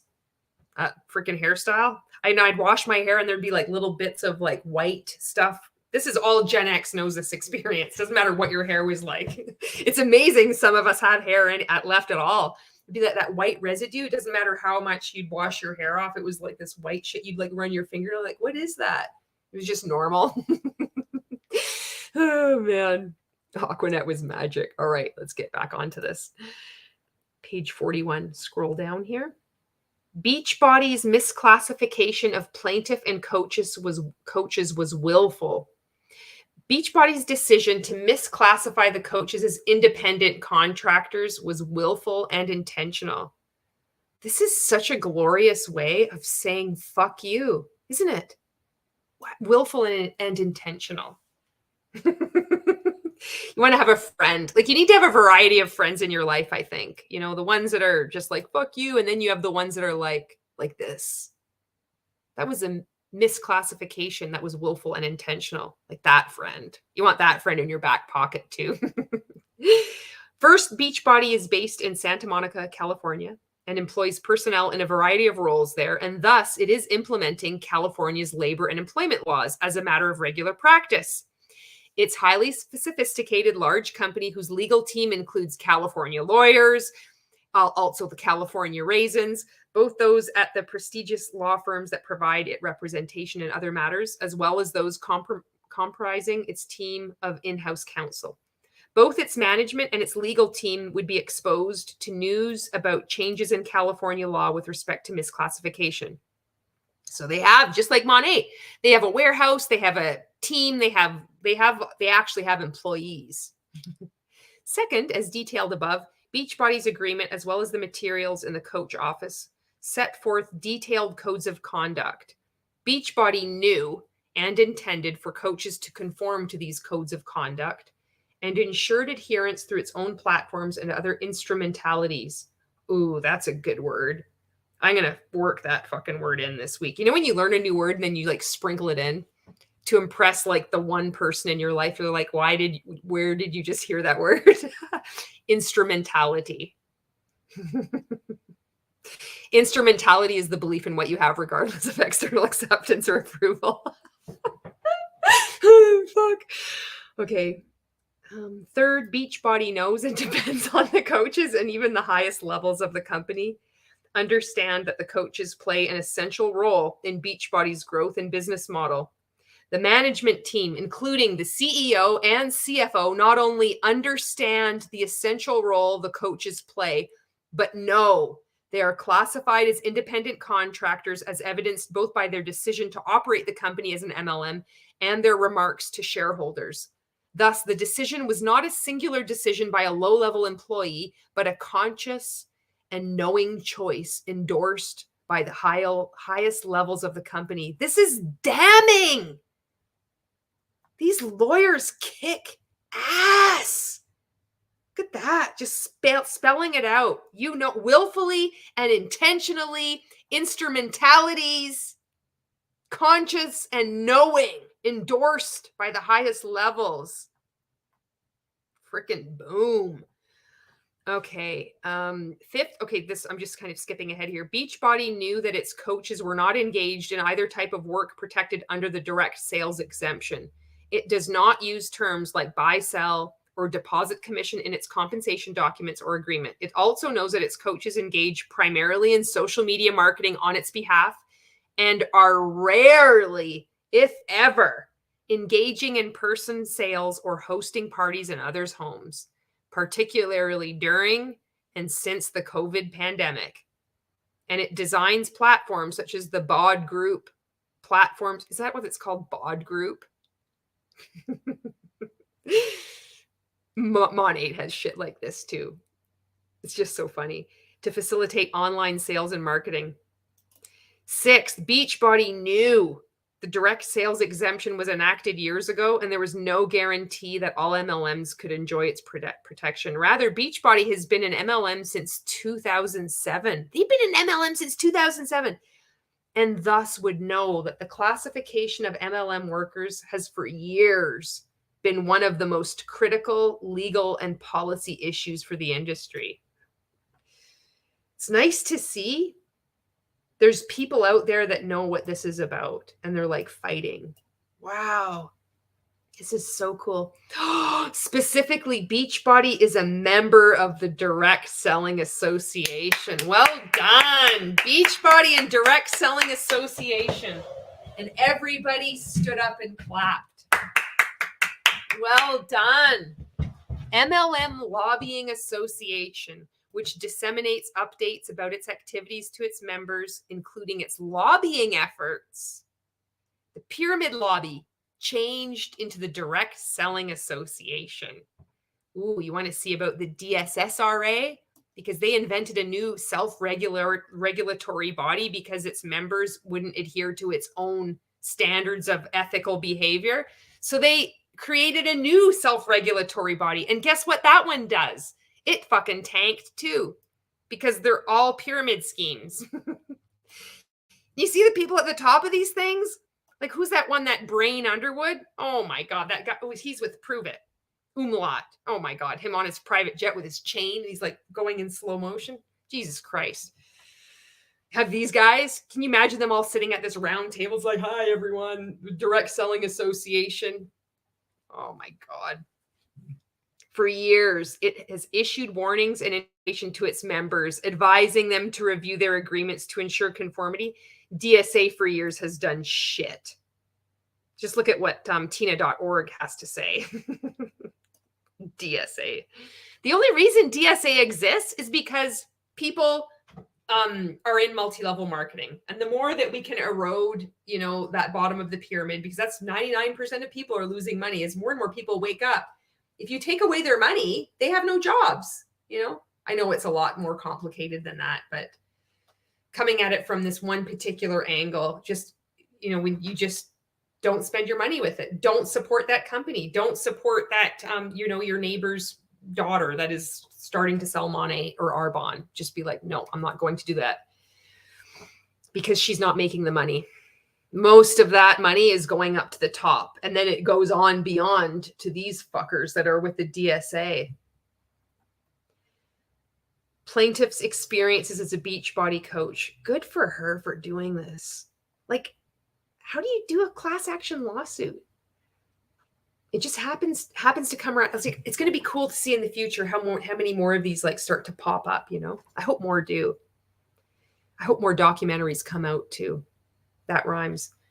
Okay, so this is talking about when she signed up, and much like most of our experiences, you sign up a website, fill out a profile, then you get a back office, a password, all this, starting doing training videos. She was in for 7 years. Beachbody frequently released new products, rebranded existing products. Mon8 did this. They had their purple shampoo made of corn flour, so it would tone down the yellow tones, because I don't know if you know this, but the yellowing of gray hair or white hair, it's from oxidization. I have no fucking idea if this is true or not, but I was a shampoo dealer. So that's why you need Mon8's shampoo. And so then they got rid of this purple shampoo. It was called, I forget, it was like in a white creamy bottle. And then now, like since I've been out of Monate, I saw they brought it back. It's the weirdest thing. So you had all this, you'd create all this content. I'd do live videos and demonstration. I'd try to do with rank makers, I'd do invest, learn, teach. And I'd be trying to like add value without expecting anything in return. And then they get rid of a product. And then I purchased these products because you want to be a product of the product, even though I don't have the fucking hair type that this product is even for. We would still use it and be like, but look at the difference in my hair. It's amazing. I just play with all all this different shampoo. The blonde shampoo I can use, the brunette one, well, whatever. And also the purple shampoo, but look at it. It makes my hair really soft and I like the way it smells. Like we would just use all these products and then they get rid of it. And then you're like, oh, then they rebrand. Well, now you need to buy the new branded product because they don't sell the white bottle anymore. They sell it in a new purple bottle. Oh my God. And shifted advertising strategies. Throughout that time, including and throughout the last 4 years, Plaintiff had to and did keep up with the trainings and information in the coach office to keep selling for Beachbody. It's like I did with Monate for 5 years. During her time of employment, including the last 4 years, Beachbody frequently released launch reference guides for new products, which provided product information, logos, images for social media, inspirational quotes, Instagram story materials, email banners, blog articles, and FAQs for coaches to review and stay up to date on products and campaigns. I think that could be for every multi-level marketing company. Every product-based pyramid scheme. Every service-based pyramid scheme. While the amount of time she studied these materials varied, on average, Plaintiff spent a few hours every few months simply studying Beachbody's new products. Oh God, all of us did this too. This is cool. Look at this. Plaintiff worked as a coach from 2016 to 2023. All of us like ex-MLMers are just like, I see myself in this story. Way to go. Go for it. Just the fact that this is brought up in the public is making me, it's like, yes, in accordance with the directives of Beachbody described in paragraphs 63 to 79 above, Plaintiff often would spend between several hours on Sundays or Monday evenings planning posts, workouts, and sales strategies for the upcoming week. And on some occasions, spending as many 4 hours without a break. Absolutely. Fuck, I was on my phone for hours and hours. This is low end. Fuck, this is just bringing back all these memories. And she would spend time throughout the week attending to various duties as described below. I think it's important to have this spelled out like in such detail for people outside of multi-level marketing to see what's actually going on. And I'm going to Sam says, is it illicit shampoo? I'm going to catch up on your comments here. Ro, hello. And Tanya, hello, Tanya. Elaine is raid. Oh, raid. Who's raiding right now? Hello. Is this, thank you so much. Lisa Sherwood, hello. Elaine says this lawsuit is fascinating. I'm finding it fascinating too. And I'm almost wondering if it's one of those weird implanted things in my head where I thought, I can't read this. It's too difficult. It's too complicated. Don't look at it. Just trust us. If it's one of those things, because I'm finding it apart from that one paragraph or that one section of ABC, which I didn't understand. Everything has been straightforward and I'm finding it really interesting. Christine says, I came here from DC. Oh, thank you so much. DC is such a class act. I have so much respect for DC. Just amazing creator. Huge, just has done so much for anti-MLM movement, has personally helped me out and continues to help out so many others. So if you're not subscribed to DC or haven't checked out her content, I really encourage you to do so. And thank you so much to DC. Sweet Goth says, hello, Sweet Goth shampoo dealer. Christine Cavalier says that kind of stuff has a tech trail, so easily proven. And Lisa says there is no time freedom in an MLM. Christine Cavalier says discovery will kill Beachbody. They have all these records of who logged in and who didn't and when. And this was something that I just heard on an interview with Jordan Harbinger and a little bit culty, Sarah and Nippy. he was hoping that if there would ever be like a multi-level marketing company, he said these companies or these coaches will go after people to try to threaten them with a cease and desist. And he's a lawyer, and now he has so much time. He says he kind of almost plays out this like game in his head of like just be like, I would just bury them with discovery, like open your books, let us see everything. He knows, because they try to use these intimidating tactics to discourage people from talking. But I was like, fuck, that would be really cool. And Elaine says, we came from DC, of course, because DC is amazing. Thank you so much. Rosie Posey says, hi, friends. And I've been meaning to write a letter or write an email to Jordan Harbinger. I have a really cool story. So I was still in Mon 8 at the time. And I started to have you start to have cognitive dissonance. And I had this, I was out hiking behind my house and ran into this fucking dude that was like naked. It was creepy as fuck. And he was trying to, he comes around this truck. It was parked up where I normally hike. And he comes around the truck and he's like, hey. And I'm like, Jesus Christ. It was creepy. And anyway, I'm scared. I'm also like fucking like, oh, well, maybe I'm starting to make excuses. I'm like gaslighting myself about this whole really fucked up encounter. And I get to the top of this ridge and I'm getting mad, because then I'm realizing I'm like, this isn't okay. Like this guy is giving me the creeps. He shouldn't be acting like this. And so then I do a fucking live video, because I'm doing a live video every day because I'm in fucking Mon 8 and in Rank Makers. And this is what I'm going to do. Right. So I'm like, but I still have me. There's my cult identity. There's me. Anyway, because I do this live video, one of my friends says, you got to listen to this podcast from Jordan Harbinger. He just interviewed this guy who's written this book, Gavin DeBecker, called The Gift of Fear. Now, in multi-level marketing and in Rank Makers, fear is false evidence as appearing real. But then you have Gavin DeBecker. I think he was like ex-FBI. And he was saying, no, you need the gift of fear is listening to your intuition. There's all these examples and stories of people who ignored it. It's not false evidence appearing real. This is actually reality. You're reading these signals, you're picking them up so quickly. You can maybe sit down afterwards and say, oh, this is why. But the information is coming at you for a reason. So it's like, you need to pay attention to that. And it was so different from what I was embroiled in. So I'm listening to this and I'm like, holy shit, this is really good. So I do another Facebook Live and I go on to Jordan Harbinger's site and I see that he has transcripts for free. So you're in multi-level marketing, like, oh my God, if you want anything, you want to funnel people in to then pay. I couldn't believe he was giving so much value, but he's also anti-MLM. Because when I found on his Facebook page, he had this whole post that was anti-MLM and I couldn't compute. I'm like, but wait, this person has interviewed this guy, Gavin DeBecker.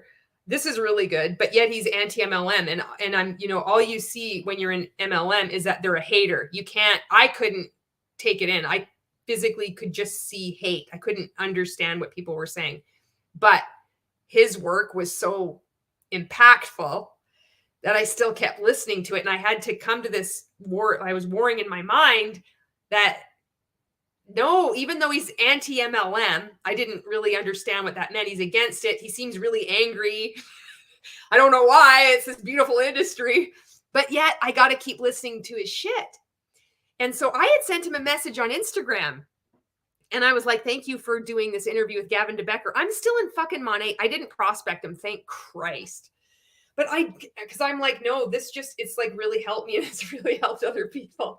I don't think I used any call to action in that video because that's what we do in Rank Makers. We would just plagiarize people's work and then be like, oh, do you want to have by the way, do you want to have my 5 free tips at how to, get smoother, shinier hair? Send me a DM with shiny in it and I'll just get those off to you. I don't think I did that with that video anyway. And so I was like, and he was like, do I know you? I'm like, no, but I didn't prospect him. So anyway, it's so funny because fucking years later now, like I just heard him being interviewed on this podcast with Sarah Nippy. And it was weird because he went into this coaching cult. He was invited, got this course. He attended this presentation anyway, and he saw right through it. He didn't get sucked in. But it was like exactly like fucking Rank Makers, except I stayed in for 5 years. So this is this whole fucking convoluted story that I went on to tell you. But just to show you that it doesn't matter what kind of content you create, if you're speaking out, even leaving a comment, anti-MLM, like it can get through to us. It took time, but all these little pieces stick out in my mind. All these little pieces add up. And like Yanya Lalich talks about in her book, Take Back Your Mind, written with Madeline Tobias, she calls it like a shelf in the back of your mind. All these things stack up until that shelf breaks, you know? So there you go. There's a long story. It Must Be Me is here. Says, honestly, Gift of Fear would be the best metal band you've ever heard. Oh, I totally agree. Demi says, I keep meaning to read that book, but I work in a bookstore. So the to be read pile is massive. I bet. Holy smokes. And It Must Be Me says, but Julie, how? Lisa says, we are not haters. We are lovers of people not getting scammed by pyramid schemes. And Christine Cavalier says, coaching cult, follow Danielle for that stuff. That's Danielle Ryan. It's another creator. I've seen a couple of her videos, and I am subscribed to her as well. So please, if you're watching this and you'd like to check out that creator, there's so many great creators out here. DC says, sorry, I'm late. DC, you'd never have to apologize. DC, you're the best. DC fucking rocks. All right. Okay. There's this whole long story. Let's get back onto Beachbody here. And going back to Plaintiff's story. Plaintiff spent many hours performing advertising, sales, and customer service work in accordance with Beachbody's policies, like all of us. Oh, this is just like reading our stories. During her tenure, including over the last 4 years, Plaintiff used her Instagram and Facebook to promote Beachbody regularly, including for the most of that time on a daily basis. This work was involved and time-consuming and involved multiple phases. Look at this. They're spelling out exactly what she did to be producing content. Well done. Brainstorming content, drafting, editing the text, videos, photographs. This is so awesome. They're spelling it right out. And this is supposed to be for a jury too, to explain to anybody what exactly all the work they're doing. Wow, this is awesome. It's going into all this detail. Look at this. Plaintiff spent time monitoring accounts to reply promptly, meaning we're on our phones all the time. Beachbody encouraged coaches to take pockets of time throughout the day to respond to messages from current and potential customers, which was generally understood to mean that coaches should not expect that work could be done in one discrete block of time each day, but that coaches would need to monitor their social media accounts and messages and engage with customers and leads at multiple points throughout the day to ensure customers and leads got prompt responses. I never even thought of explaining it like this. Look at this. Even with this, like these lawyers writing this out, I've learned something. I've learned a lot actually from reading this, but this one is really sticking out to me. You hear them talk about pockets of time. And I said this myself, and I was taught this about pockets of time. But it's generally understood to mean that the work cannot be done in a block of time. It's meant to be done throughout the day. So it's taking over your day. It's taking over your life. We have to be monitoring our social media accounts. We have to be monitoring our messages. It's exactly what it is. These people understand what we go through. It's so good. Plaintiff rarely, if ever, sold to customers in person, and her advertising and messaging was done online. In addition to her social media advertising, Plaintiff hosted challenge groups during her tenure, including during the last 4 years. Good for her. Fucking sue them.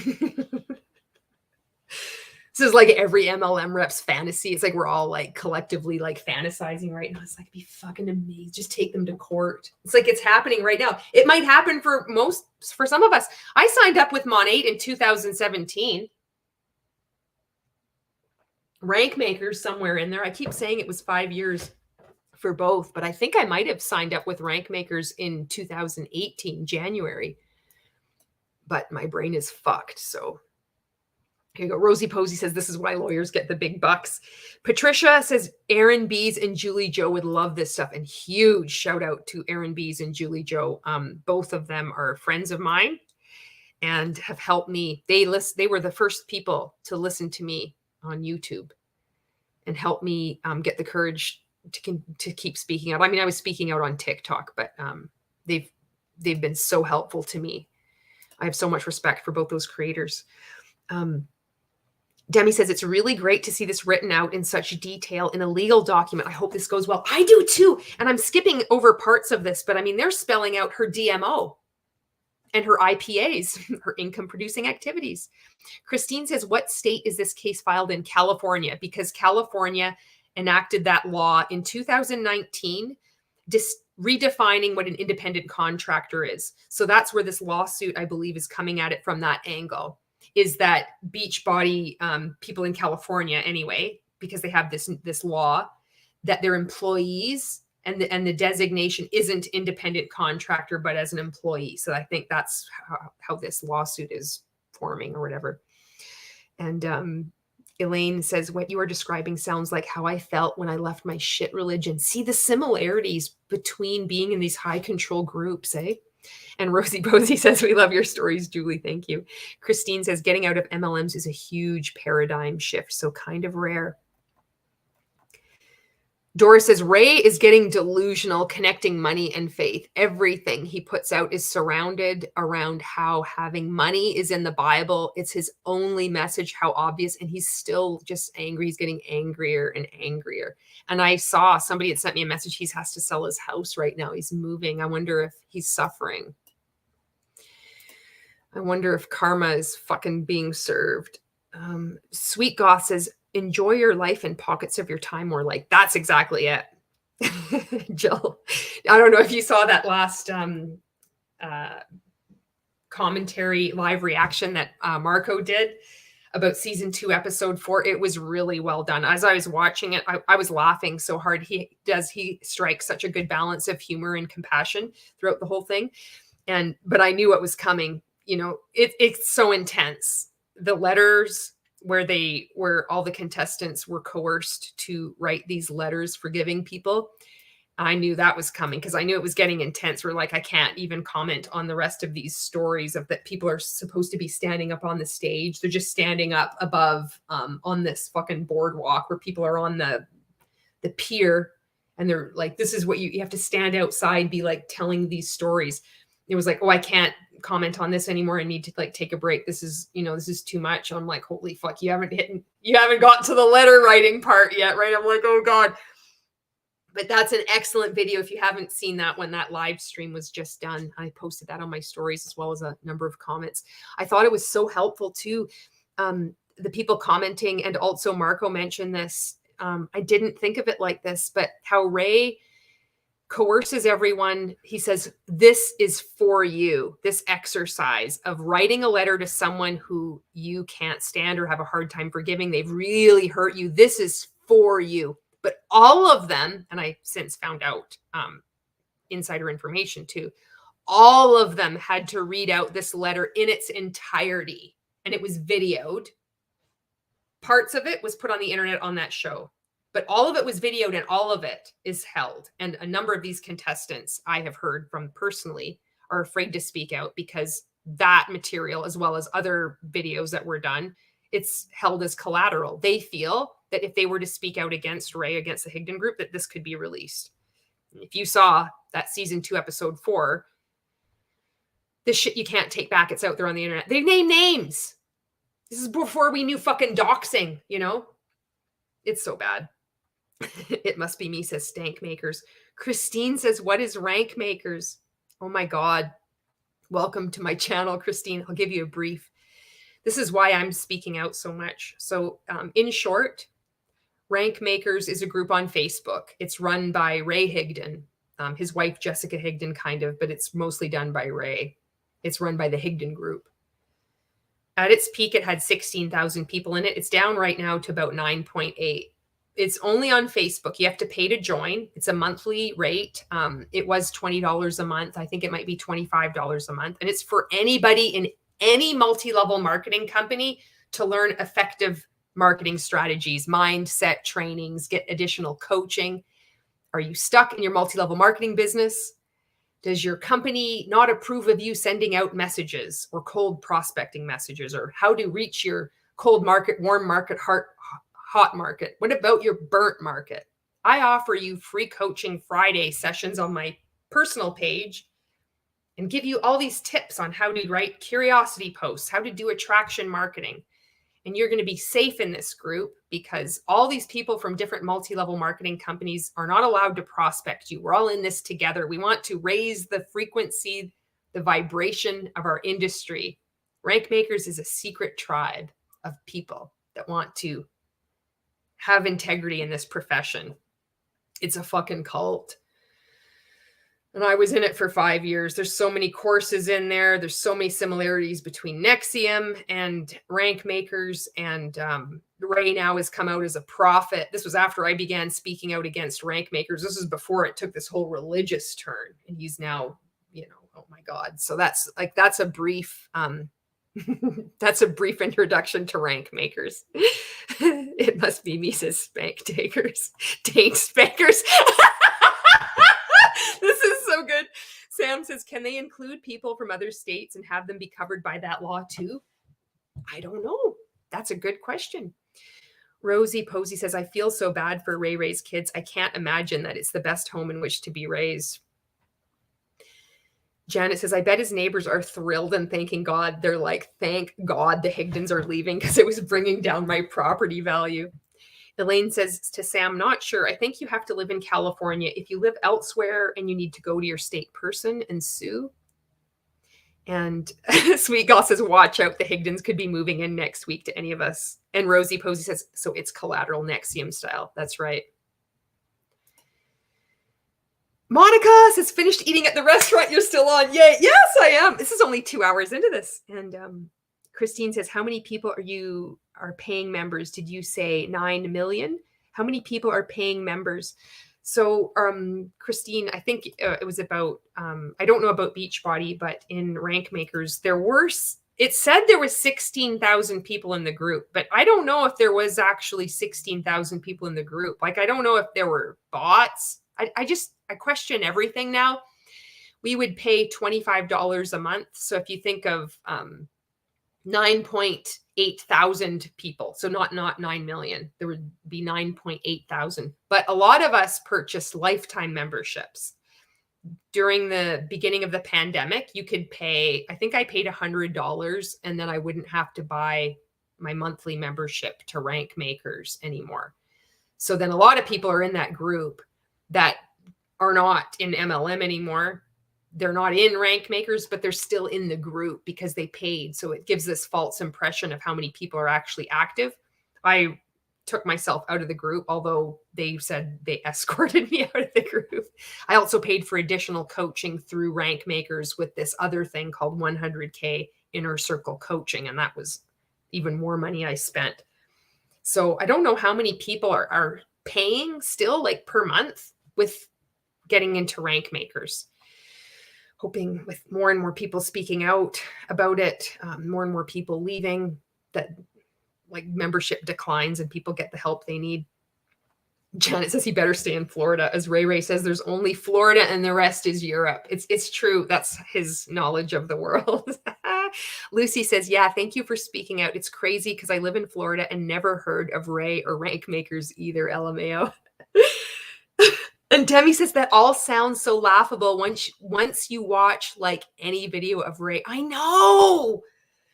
I can't believe it. And I know it's like, don't be hard on yourself. You're in a cult, like you don't see it. But like I just didn't see it. I didn't see it. I thought he was brilliant. I thought he was funny.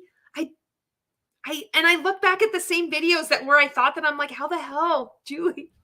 Monica's like, not Florida. I'm moving there eventually. Sweet God says, if he ever visits Scotland, I'll take him into Glasgow to buy a pizza and see him try and defend it against randoms trying to take it and get my phone ready to record it. DC says, there was a paralegal in the live chat earlier who was saying that because the lawsuit was taking place in the state that Beachbody is headquartered in, it could apply to other people. Is that right? Well, that's interesting. Huh. It must be me. Like, Sweet Goth, please take me for pizza in Scotland.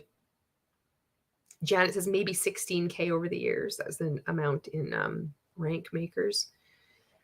Odd says the brave soul who is suing, what level was she at in Beachbody? I don't know. I haven't seen that yet. Monica says, I suspect he could has lost some members because of the religious thing, he becoming a prophet. I do believe that. I also believe, Jennifer Ryla, my coach, she's speaking out and she's made a stink. And she actually, today is the anniversary of the Last Supper. It's gone down in rank maker history, whether rank makers know it or not. 100K inner circle coaching meeting, the Last Supper, we have dubbed it. Jennifer Ryla met with Ray online. And this is on her reels. And I've made content on this too, but it's on her. She has a highlight reel on Instagram. I encourage you to go check it out because it's fucking amazing. I made a little tribute for her using Jason Bourne music. It's so cool. So during that meeting, he starts to go off on this tangent. She calls him out on his bullshit. This is like, she plays out the fantasy everybody plays out of like confronting the cult leader and being like, no, what you're doing is wrong. You've told us to sell coaches to people, to sell courses to people that don't need it just to make money. And he says, no, I didn't. She says, yes, you did. I've got it recorded. You said this on the last meeting. She says, everybody's afraid to say anything to you. They're all fawning at your feet. She says all this shit. She was still a coach. She fucking stood up to him. And then he's like, if you've hated it here this long, he goes on this whole tirade of using the word hate because he loves to use the word hate. And he's not used to having anybody stand up to him. And she's like, Ray, can you hear me? She has to repeat herself. And he's going off. If you've hated it this long, hate, hate, hate, hate, hate. And then he finally is like, yes, I hear you or whatever. And she's like, I didn't say hate. And he was like, He just deflated. And it was so fabulous. Anyway, during that meeting, nobody defended her. The other coaches, it's like, we want to see everybody get out, but it's really disheartening to see how it plays out. And one of the coaches is asking Ray for advice on behalf of one of her clients. It's like, I didn't know this. I didn't know that these coaches would bring up your own personal shit to fucking Ray once a month. I didn't know that. I knew, but I know a lot of other clients that were in 100K inner circle, they didn't know that all our phone conversations with our coaches were recorded. Where the fuck did those recordings go? Who's listening to them and why?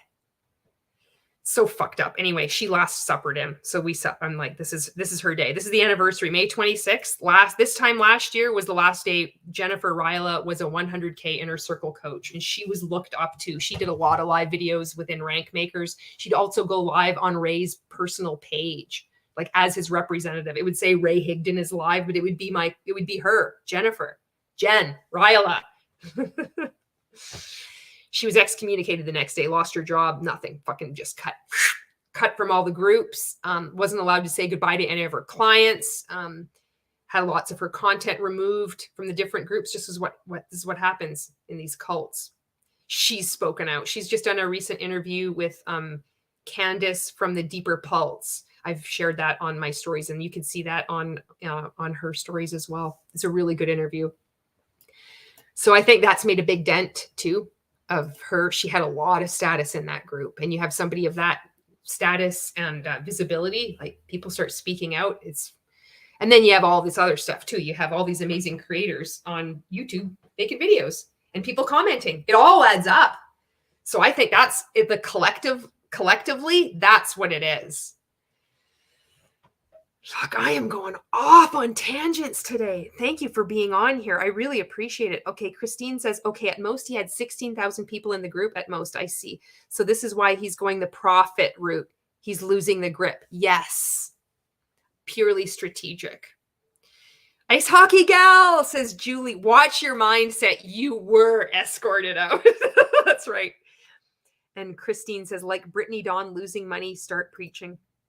Dora says, lifer, I'm watching him go down until I get kicked out. It's so different watching him now. There's a number of people. So here we go. It's funny too, because we have the boldness to be like, I'm in there and I'm not kicked out yet. And I'm just watching. So if you are in Rank Makers and you ever want to send me information, feel free to. I put my, it's tobleyobly@yahoo.com. I have it in, I usually put it in the description box of these videos. You could always send me that if you want. If not, no big deal. Dagmar says, I will never understand how the US is just 50 different countries. Elaine says, I had a friend who lived on the Isle of Skye and would go to Edinburgh for supplies and doctor's appointments. And DC says she was at Emerald. She was at Emerald. That was her the highest rank that she achieved. Janet says, I think the 16K is tallied up over the years, like how Brooke Bank said she was a 6-figure earner, but that was because she made 20K a year and she has been for 5 years. I do remember it being in the thousands. Like when you'd look at the group number, when you'd go in, I remember it being up there. And now it says 9.8. So yeah, I don't know. It must be me, says Beachbody. Honestly, how long did they think they could sell Red 5 and sugar with a splash of water? And Elaine says, is there a video of this? Yes, there is. I want to see Ray get owned. Oh, yes, there is. I've done a video on this. And also Jen in her highlights on Instagram, she has that and she has the sequence and she put it to like some cool music. So she has all these video clips like stitched together. Not the entirety of the Last Supper, the meeting. I don't know if that will ever come out, but she does have it. But she took like pieces and she made content on it. And it's really powerful. It's good. DC says coach, active emerald, active ruby, active diamond. So she was mid-level, but you can lose a shit ton of money at that level and above. Absolutely. It was like in Mon 8, the highest rank I was MMB, managing market builder. But that rank was the first rank you started to make fucking big. Like you started to make some good money, more than you did from the previous rank, because you had a team. You had I know it's a big difference. Demi says she's such a badass. I'm glad there's a recording of that. She is. And Odd says, yeah, oh yes, I wondered about that, and it was anti-MLM videos that opened my eyes more. And Sam says she was brilliant. And DC says, so once you are a 2-star diamond, you can start opening up CBC or coach business centers, and you can have up to 25, which is like having 25 of you on your team. So that's how you game the system. Elaine says, we love your tangents. Thank you, Elaine. Rob is back. Hello. Jennifer's Ryla's Last Supper. This is a masterpiece. It is. There she is. And that's how you say her last name is Ryla, like rye bread. Ray would always call her Rahala too. In the 4 years she worked for him as a coach, you think he could pronounce her name? And he even referred to her as one of his top coaches. She was given difficult clients. I was given to her. Fuck. Elaine says, yes, you lose people. Start talking about Jesus if you live in the USA. I'm sure if this was in Europe, people would have a totally different opinion of Ray. The Last Supper. It's weird because this was before he became a prophet. That's what's so, it's funny on so many levels. Doris says, it was weird about the house sale. Came on today and just said, my last video in this house is today and we got a good deal on it. It's like, we got a good deal on it. It's like you got whatever you could. You always know with that man, he will put a spin on everything. Ice Hockey Gal says, missed the first part of the live, recovering from a cold. I'll have to go back and watch the replay. Oh, I hope you're feeling better. Okay, get back on. We're on page 49 and I'm not going to read all of it. So, but we'll just dip in here and there. Okay, talking about these challenge groups and these different videos, a year-long subscription to Beachbody on demand. You know what I really like doing is that Caroline Gervin's workouts on YouTube now. I really like doing that. She has and they're all free. I see good results and I can do it in 10 minutes. I can do it with my jeans on. Fuck. It's awesome. Okay. Plaintiff spent many additional hours on other responsibilities. This is diving into in great detail what she's doing. How wonderful is this that they've put this out? And I bet you so many of us can relate to all of this stuff. So this is the other work. Upline coach held weekly meetings, which plaintiff often attended. The meetings lasted about an hour. Beachbody also regularly changed its marketing strategies for coaches. Whenever Beachbody changed its marketing strategies, these changes were communicated to plaintiff through the coach office and during weekly meetings with her upline coach and her team. Plaintiff would spend time learning and adapting these new strategies and ensure her posts reflected the changes. This is just like all of us. We also had recruiting responsibilities, which included not only trying to identify and recruit interested people to a coach position, but taking the time, to learn and stay up to date on Beachbody's rules for doing so. Plaintiff was required to and did abide by Beachbody's rules for social media recruiting posts. I wonder, what are their rules? Like any multi-level marketing company cares about any rep. They just want people to recruit, you know? She listed a disclaimer and income progression post. I've seen Bravenly must have had some training recently because it's so weird. They've been saying, oh, I've got this, or this person is ranked up. So all these people at the top of the pyramid with these big teams so excitedly posting about all these people ranking up. And then they include a link to the Bravenly income disclosure statement. I'm like, we don't see it. I would have done the same thing and thinking like, look at this is so amazing. Like we'll say, aren't you looking at the income disclosure statement? And we'll say, yeah, but I see what's possible. You just have a broke mindset. Okay. Here it says, during the time plaintiff worked for Beachbody, plaintiff recruited 4 new coaches. All that time training them to be successful, mentoring them, all the shit that we all do. Yearly Beachbody conference, the Coach Summit. Attended keynote speeches, Beachbody workouts, networking events, training workshops. Oh my God, the same shit we all do.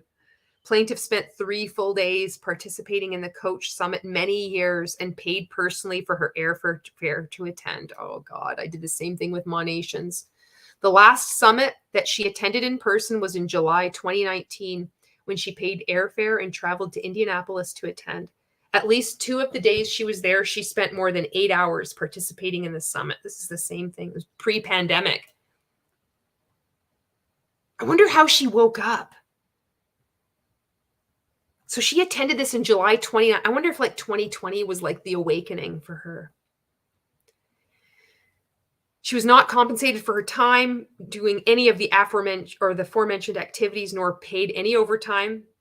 Plaintiff informed Beachbody on May 18th, 2023, that she was terminating employment. Ho ho! This was like last week. Holy fuck. This is just this year she was terminating. I sent an email to Mon8 in 2021, at the end of 2021. Plaintiff did not receive a final paycheck for unpaid wages within 72 hours of her resignation. Oh, that's the same with me. It's the same with people that have resigned. It's always like, well, we have to wait until the 15th of the month. And are you sure you really want to? And oh, you're leaving. I had one of my market partners got an email from Mon8 saying resigning Mon8 is unlike leaving other companies because we're a family. I'm like, people get different emails from the same company you're in. It's so weird. Plaintiff was not compensated for out-of-pocket expenses. This is so awesome. This is really explaining how these multi-level marketing companies work. I wonder if they're going to call in any MLM experts to testify during this. That would be so cool. Okay, so now there is plaintiff also alleges the following subclasses. Los Angeles County subclass, all current and former Beachbody coaches who resided in Los Angeles County. Los Angeles City subclass, San Francisco subclass. Okay, predominating common questions. Whether Beachbody misclassified its coaches as independent contractors when in fact they were Beachbody employees. Whether Beachbody failed to pay plaintiff and class members the legally mandated minimum wage for all hours worked. So they're just like outlining what they're going to go after here. Facts relating to plaintiff as a private attorney general. This is so fucking awesome. Okay, I want to scroll down because I'm starting to like flag. Maybe you are too. This is like 2 hours and 23 minutes. Thank you for being on here. They have a number of documents that are found within, I think, the back office from Beachbody. I wanted to look at those because they're colorful. They remind me of Mon8 and other ones that I've seen. This is spelling. I see this. All wages earned by any person in any employment between the 1st and 15th days, inclusive of any calendar month. So look at even failure to timely pay wages during employment. So even when she resigned. How do you bring a class action law? I wonder how the hell did this happen? If you resigned May 18th, 2023, that's so recent. Like you just resigned. I know me, I resigned. I was waking up, I resigned. And now it's like a year and a half later and I'm like, holy shit. Like I know so much more. I knew it was bad. I knew I was a part of was wrong, but it's like I have so much more awareness and understanding. I wonder what the waking up period was like for this person. I'm so curious about this. Here's Carl Dakeler, Long Johnson, Long Congdon, Kong Longdon. Hold on to my fur. Okay, here we go. Exhibit A.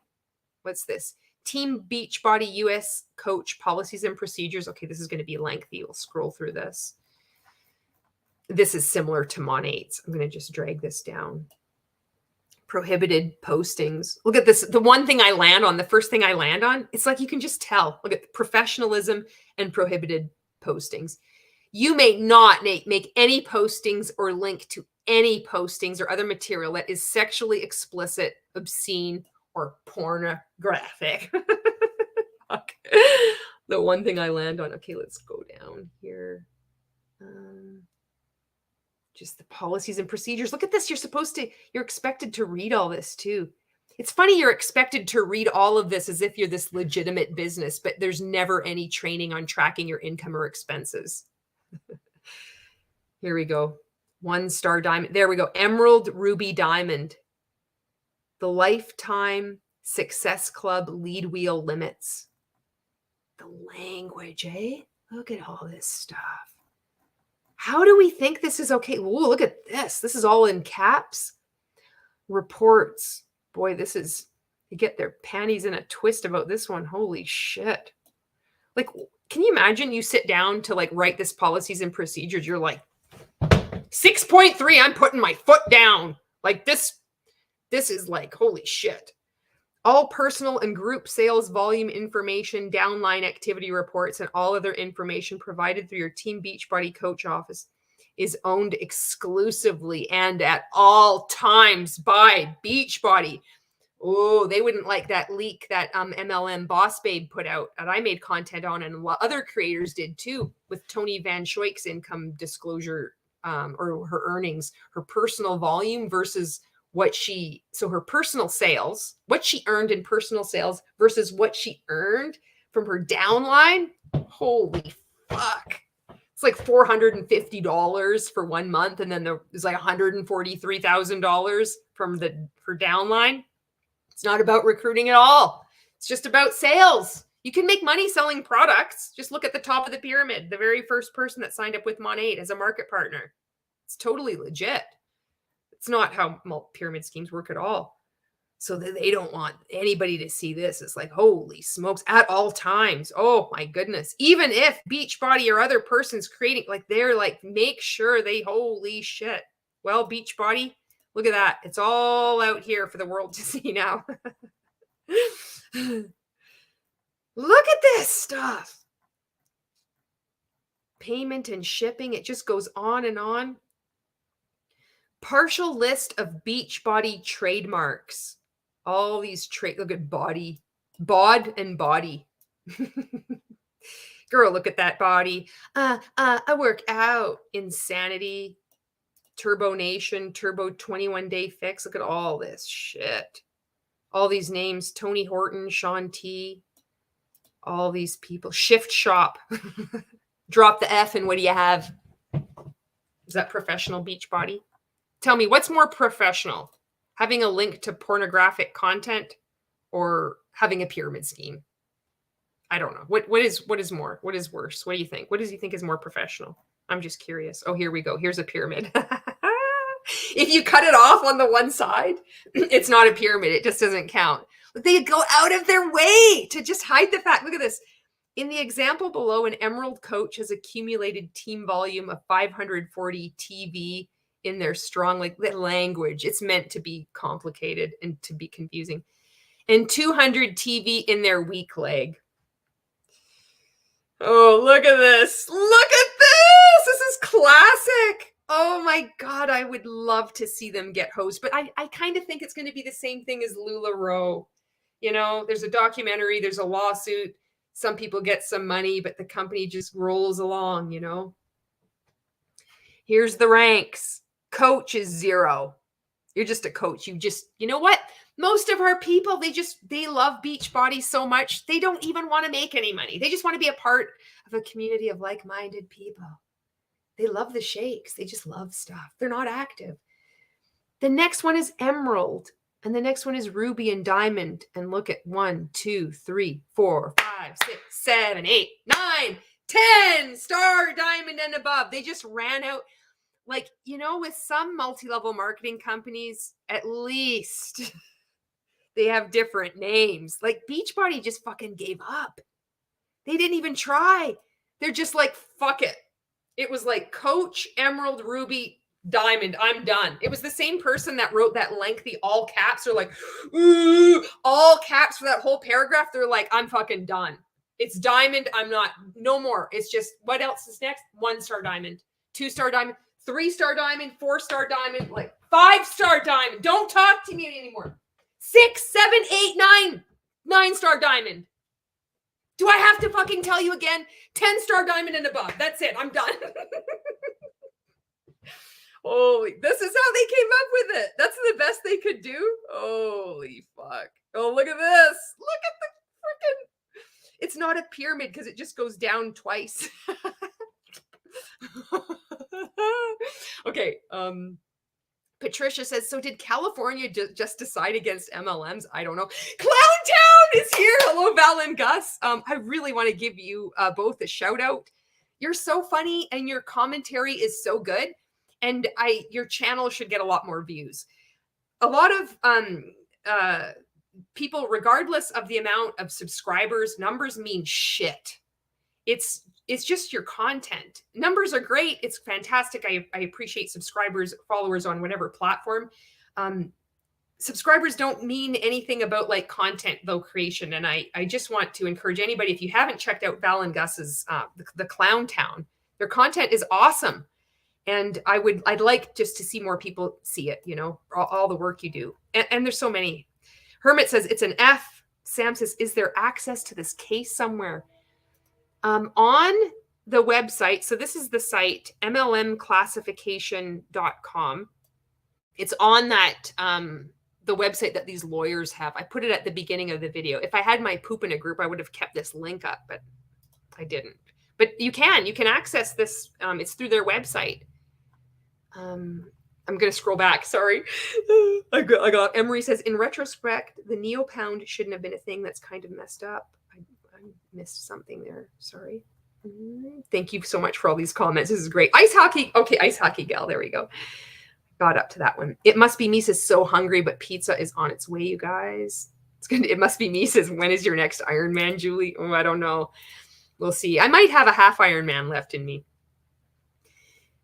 Dagmar says, I've lived in Russia for the last 14 years. I know Russia equals boo, but there are still Herbalife kiosks, storefronts here in St. Petersburg. It's a plague on the world, you know?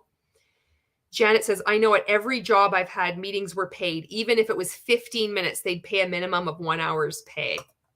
Exactly. Monica says, Hun has the ability to have an answer to all your questions, even if the answer doesn't make sense. And if you get too deep, they'll block you. That's right. It must be me says, in California, the final paycheck must be in 3 days. Sweet Gal says, oh, I hope for experts. Oh, I do too. Oh my God. It would be so good. Caitlin's creative places. When I left level, I don't know how to say it. I'm going to say level. I didn't get my final check of $24. Really? You know, like how pathetic is that? $24, you know, it's so disrespectful. It's like, fuck you, level. Clown Town. And Caitlin says, maybe she filed the lawsuit before she officially resigned. Yeah. I'm like, it's just pure curiosity and speculation because it's so interesting because I see myself and I see so many of my friends and then other people like mirrored in this, you know, and I just think it's neat to hear people's stories of how they wake up and what they choose to do. Val and Gus says, I wonder how they did this because there's usually arbitration clauses in MLM contracts that say you can't bring a class action. Yeah. And that's so stupid. Can you imagine? You waive all your rights. I know I was looking at Isogenics and they had something in there like that. You can never say anything bad against us ever. It's like, really? You'll just like sign your life away for what? For this MLM? Come on. Clowntown says, all caps mean it's important. Janet says, it's not a pyramid, Julie. It's a tree. Exactly. And Dagmar says, porn in its proper channels is more straightforward than MLMs. You don't need to recruit anybody. If you don't want to. Janet says, at least you get something out of porn. Exactly. Ice Hockey Gal says, it's not a pyramid scheme. Pyramid schemes are illegal. Oh, wait. That's probably why they're being sued. And Clowntown says, and with porn, you're getting what's advertised. Your family is a pyramid scheme. Your pyramid is a pyramid scheme. You have a pyramid behind you and you hold it up during your videos. You're in a pyramid scheme. It's ridiculous. These people that were in multi-level marketing and now they say they're anti-MLM. Who is going to be anti? If you're anti anything, you're just filled with hate. There's enough hate in this world. I made a piece of content today. You know, all these fucking coaches always got to have something on their shirts. Ray is a fucking gratitude. It's always a definition. So I put on like a loose leaf or just like, it's just a piece of paper. I just taped it and I wrote the word definition on it. I'm like, definition. I just fucked around. You know, they always like break it up phonetically or whatever. I just really went super obnoxious Gen X on it. I'm like definition and I put noun and I'm like the meaning of a word. I was going to go like this and it changed into that. Okay. Demi says they also have bunnies, or so sometimes there are floofs. Oh, which is on Clowntown's channel. Yeah. I know Janet's like, Carl is so imaginative. I know. 1 diamond, 2, like the diamonds. It's just all these numbers of diamonds. It's so bad. I'm so disappointed. They didn't even try with Beachbody. They just gave up. But it's like a pyramid scheme. What do you expect? Emery's like, your daddy is a pyramid scheme.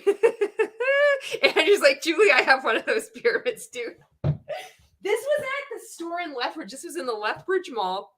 It was on sale for $2.97. Regularly like $29.97. And it was at it's like on the TV. You know, you can only buy it on TV store. And my mom has a special card that she can get these discounts.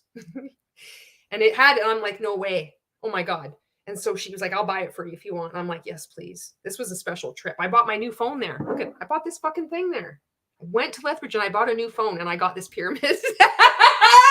You know, there's like Silent Generation. They have like Precious Moments and Royal Dalton. And then there's like Gen X. And my fucking ones are like this broken pyramid and a middle finger. I'll be like dusting off all my shit. My little china cabinet, I'll inherit and I'll be like, oh, fuck, I'll put my stuff in here. GDGM says I'm late, but I'll watch the replay. And Hermit says it's pretty. Thank you. All right. So let's get back onto this. There was a total of 15 Star Diamond ranks. Just take a wild guess if you're at the 12th rank. What is the 12th rank? If you're like up there in diamonds, it's 12 Star Diamond. What's the 13th one? 13 Star Diamond. Star Diamond ranks. Here we go. Active 1, 2, 3. Star Diamond 4, 5. 1, 2, 3, 4, 5, 6, 7, 8, 9, 10, 11, 12.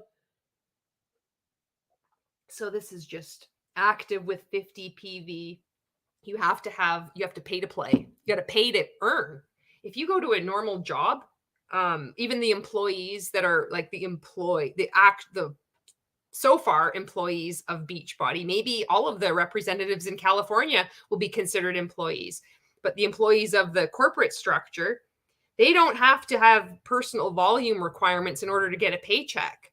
They just show up to work. Holy, here we go. More 6, 7, 8, 9, 10 Star Diamond. They've got a lot of, you know what this reminds me of is that game you play. You put those fucking little things and you got to get 5 in a row. And it's always when you lose, you feel like such an idiot. You're like, how the fuck did I not see that? You know, it's like losing at tic-tac-toe. I can't even talk. This is exactly what that game is like. The person who wrote in all caps and they just gave up, they're like, I know exactly who they are. They fucking have this game. And they also like to play Battleship, old school Battleship, before they had the electronic kind, you know, little gray Battleship. I can tell. I'm like channeling this fucking, look at this 15-star diamond. It keeps going more. 5 in a row. You can never get 5 in a row because you're in a pyramid scheme. It'll never go. It's just like 2 legs down. This is just it. It's like there's like those profilers on those crime shows. I'm like, I can feel it right now. I'm like in the person that created all of this shit. I'm in their mind right now. I can see it. Holy fuck. I think they like to have fun dips, the apple kind.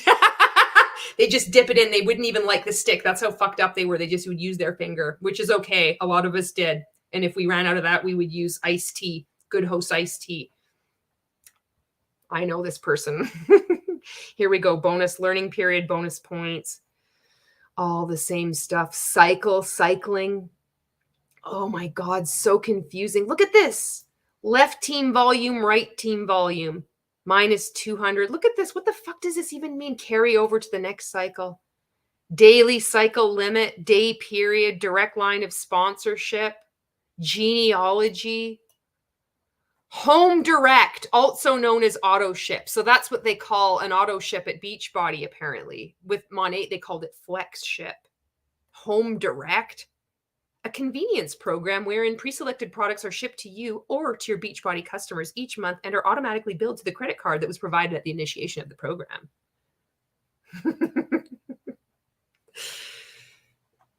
Personal retail customer, preferred customer. You better be professional with your preferred customers. We had retail customers and then VIP customers and then market partner. And then here it goes. It has to spell it out. This is so funny. I wonder the person like typing this in, they're like, oh, fuck. It's just so easy. I just like copy and paste star diamond. This is like they wrote, I swear to God, this person was fucking Gen X. They did this. They wrote lines also in school. They were caught doing something fucking weird. And the teacher said, you got to write lines. And this is them channeling it out. Look at this 1-star diamond coach. When you wrote lines, when you got in shit, you would, and if you were really in shit and you were going to be taught a lesson, you couldn't just be like, the teacher would say, I will not chew gum in class. You had to write out, I will not chew gum in class. You couldn't be like looking over your shoulder and just be like, I, will, not. Oh, no. They'd be fucking on you, be like, no. You start over. You got to write it sentence by sentence. That's what this fucker did. They decided to become decided to start an MLM. Weak leg. In evaluating the TV from a CBC's downline, the leg with the lower accumulated TV at any time is deemed the weak leg at that time. I thought they were talking about CBC, like Canada Broadcasting Corporation. And I thought they were talking about television there for a moment. But this just makes no sense. Weak leg. Your strong leg and your weak leg. Can you imagine? It's like there's already that differentiation between people, like uncoachable negative mindset. And then it's like, oh, you're on my weak leg. Can you imagine? I'm on the weak leg. You're the weakest link. You're just weak. I knew you'd be uncoachable because you were in my weak leg. You fucking weak leg. It's so stupid. Okay, look at this. I'm going to have to shrinky dink this one up a bit here. Success Club. See your comments catching up here. Thank you so much for your comments and hanging out here. I really like doing this. Ice Hockey says, well, get in on pre-launch. I'm going to start a new pyramid scheme. I am. It's going to have high altitude potatoes. I've been slowly introducing this concept through humor for about a year and a half now. I'm almost ready to launch it. GD says, want to stick that up Carl's ass. Patricia says, we are back on Sesame Street. Dagmar says, I'm hiccuping laughing at your family is a pyramid scheme. Yes. Connect 4. That's what it was called. Emery says, my professor was very smart. He warned us about MLMs without outright saying it. He told us to never take a job opportunity where you have to pay first because it's a scam. That this is what needs to be taught in schools. All of this. And also about cults, red flags. This is so good. Just something simple like that. You remember that, you know, it was something so simple. You just printed it out. It doesn't need to be this whole spiel. It's so powerful. Connect 4000. Yes. Oh my God. That was Schoolhouse Rock. Monica says, this is too complicated trying not to look like a pyramid. Andrea says, I put Schoolhouse Rock on for my daughter the other day and she said, it was weird. Emery says, it's a good way to warn a group of students because you don't know if they or one of their family members is part of an MLM. That is such a good point. because it will be offensive and it can be very hurtful. And then you've got, it's so much. Just, I know when I was in, I would have argued. I did argue. I was extremely defensive. I wasn't able to hear. So it is very smart. So instead of saying MLMs are scams, saying don't take a job where you have to pay first is more tactful, I guess. It's also more professional. I agree, Emery. Well done. If I were a professor, I would be like, MLMs are scams. Yeah, I know. I'm like, I feel like that when I'm talking with people and they're like, oh, it's my opinion. I'm like, fuck that. Oh, fuck. Clowntown says, my grandpa had to kill ants, literally had him to go to the field and kill ants. Elaine says, can you imagine kids now doing lines with an iPad or something, copy and paste? Oh, yeah. Oh, no, we had to do it in cursive and your hand would cramp. You'd be chewing on that pen lid and you have all those little tooth marks all around it. Or you had a cheap ass Bic pen. Oh, fuck. Those things always clotted. You need to be doing that eye. It would be that blurry thing. It'd be like an ink pile. GDGM says, my legs are weak. Ice Hockey Gal says, I have a degree in engineering and MLMs explaining themselves confuses me more than my differential equations classes. Clowntown says, you've been doing high profit mumbles about high altitude potatoes. Yes! I have to say, I'm so impressed how you understand Ray's lingo. You are an honorary rank maker. I mean, I'm sorry. I know you don't want to be. It's not really a thing that anybody would aspire to be, but you know this. You know everything. You understand it. Sweet God says, a humor MLM I'm in. Elaine Moore says, and more specific, what is the scam? And Lift says, don't forget to like the stream. Patricia says, I was told the same thing by my parents. My mom bought Avon, but never sold it. Clowntown says, I'm probably one of the last classes that actually learned cursive. Yay! You know cursive. That's good. Did you do those fortune teller things too, where you go like that? Like pick number 1, 2, 3, 4, like that kind of thing? Ice hockey. I said that last time too. Ice hockey girl. We're all honorary steak makers. You are.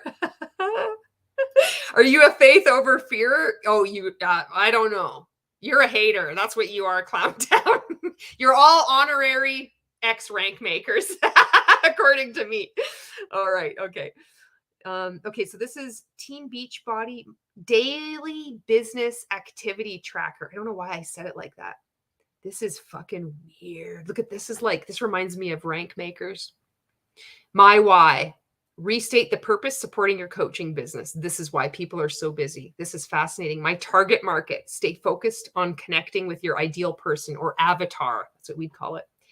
Be proof the products work. Number 1, work out and drink Shakeology. Thursday, Friday, Saturday, Sunday, Monday, Tuesday, Wednesday. Why the fuck does it start on Thursday? What is that? Why? Because it's a cult. Fucking the days of the week start on Thursday. Didn't you know that? Everywhere else, it's like Monday or Sunday, but not in fucking Beachbody. Why does it start on Thursday? Connect, invite, follow up. 1 hour, 40 minutes. Look at this, says that. Initiate connections and add followers, 20 minutes. So they say, well, you can build your business in 1 hour and 40 minutes a day. Initiate connections and add followers. What does that mean? Fucking around on Facebook or on Instagram. Oh, I'm going to search the hashtag capybara. Oh, fuck, I would love people on my team that like capybaras and potatoes. Let's see what's trending. Oh, fuck. Oh, I see this really cool person, Sweet Goth, likes capybaras. Oh, well, hey, how's it going? What the fuck? You got to initiate. So what you would do is you would comment 3 times on 3 different posts on somebody that you've seen that you're like, oh, I want them. I need to initiate conversation.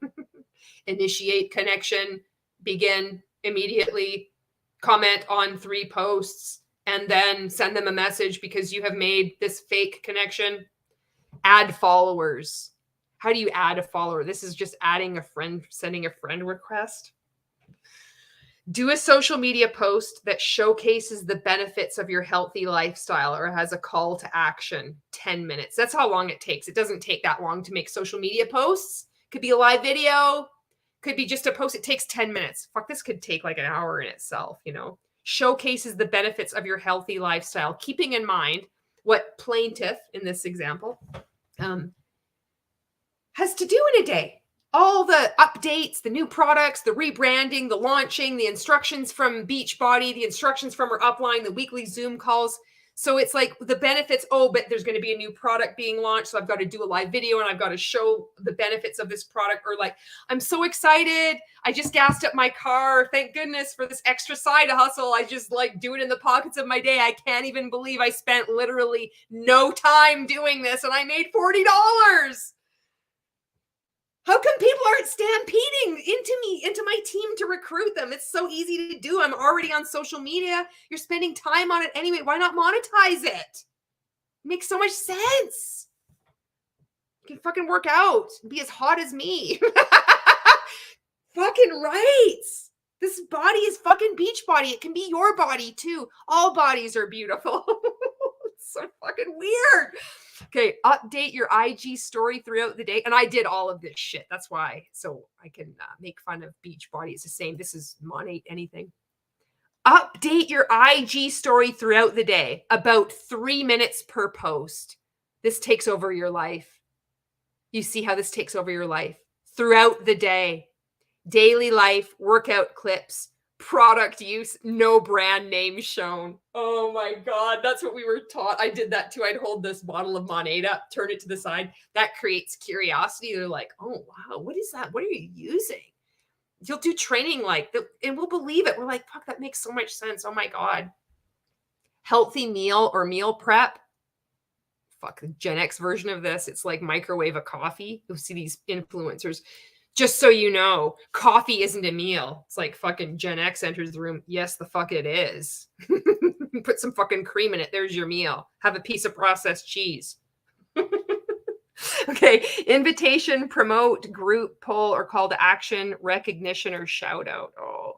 Respond to all new likes, comments, or views. Look at this. 25 minutes. This is unbelievable and so dangerous for people like on social media.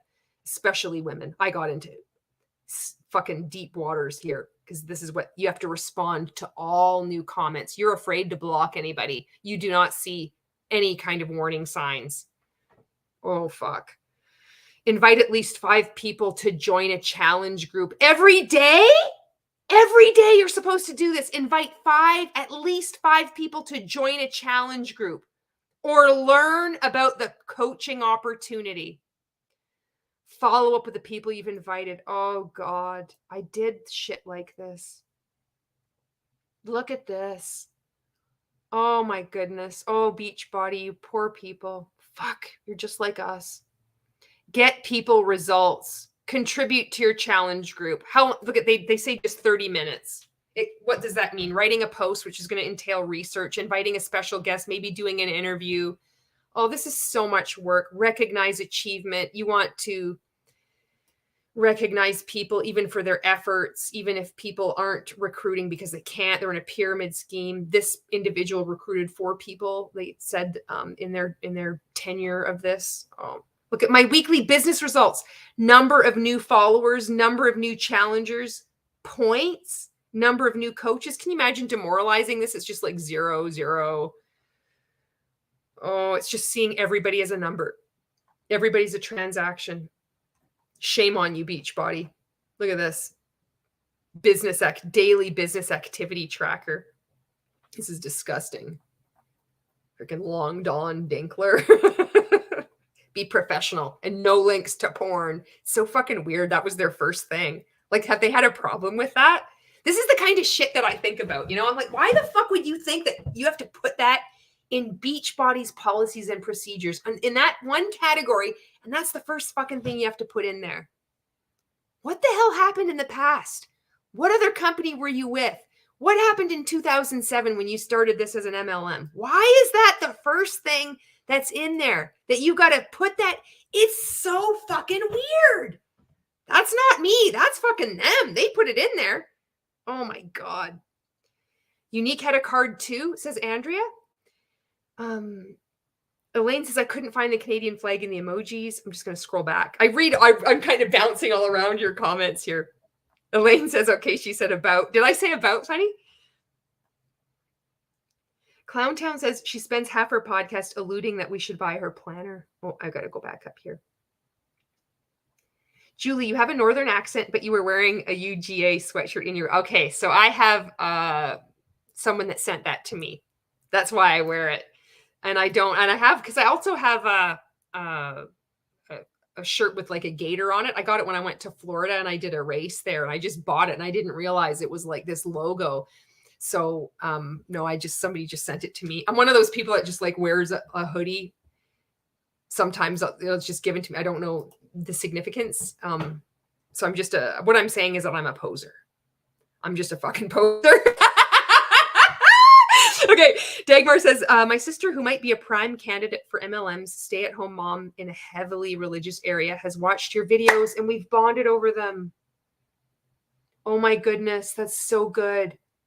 It's huge to recognize that just who you are as a person is your vulnerability. It's not a weakness. It's because you're a good person. You're at home. You're raising your family. You're doing this work. And you're in a religious, your religion can be used against you by these people. And it's because your goodness is being exploited. Wow. That's huge. Janet's like, it always starts on Thursday. I'm like, maybe that's, you know what? That's why I failed in multi-level marketing. Not only did I have a broke mindset, not only was I uncoachable and vibrating at a low frequency, I didn't know the days of the week started on Thursday. Monica says, my mom did Tupperware for a little bit and my aunt did Avon, but thankfully it did not go far, so we didn't lose a lot of money. Potato makers, Sam! Oh my God, yes! You got to be a founder, Sam, for that. Holy fuck, potato makers. You just freaking did it. I got to like Chat GPT potato makers. Although Chat GPT has been disappointing me recently. I've been asking it questions and it seemed to be more creative and cool. And now I haven't been having good results with it. Potato makers. Oh my God, that is so brilliant. The comments are the best. So I didn't go. I went to university for a year, University of Alberta. And then I dropped out during my second year. My fucking dropout. I had scholarships and everything. Holy fuck. Patricia says, what MLM has a debit card? Is this document public? It is public. Yes, this document is public. This whole document is public and it's available on that. You know what? I'm gonna look it up right now for you so I can toggle over to it. I like that word toggle. It sounds like I know what I'm talking about. Beachbody being sued. I can't pronounce the name of the fucking company that's the law. The what they're called. Oh, now where are they? Where are they being sued? All right, now I can't find it. Maybe if somebody, my Googling skills are shit. How the fuck did I find it before? Beachbody class action lawsuit. Here, I'll try that. I'm searching for Beachbody class action lawsuit. See now, where the fuck? Oh, here it is. It's down. It's called Tyco and Zavary LLP. Okay, I don't want to lose my place here, but I have it pulled up. Actually, I know what I can do. I can copy this. I can copy the URL. This is what happens. Oh my God. How the fuck do I do this now? I'm turning into this fucking old person. All right. Copy. All right. I'm going to put this in the comments for you. I hope the link posts. There, I posted it. That's the site. And so on this site, you can get this document and it is available publicly. Okay. Health esteem, but also get skinny as fast as possible. That's exactly it. Janet's like, no, Julie is in Europe because Ray says there's only Florida and the rest is Europe. Mary Kay has a debit card.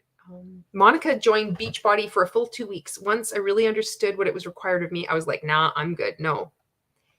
Mary Kay has a credit card and the interest rate is super high. At one point, it was 27%. Stella and Dot had one. Monica says, I wanted to do P90X, but at that time, Beachbody was long gone. That went downhill from there. Oh, yeah.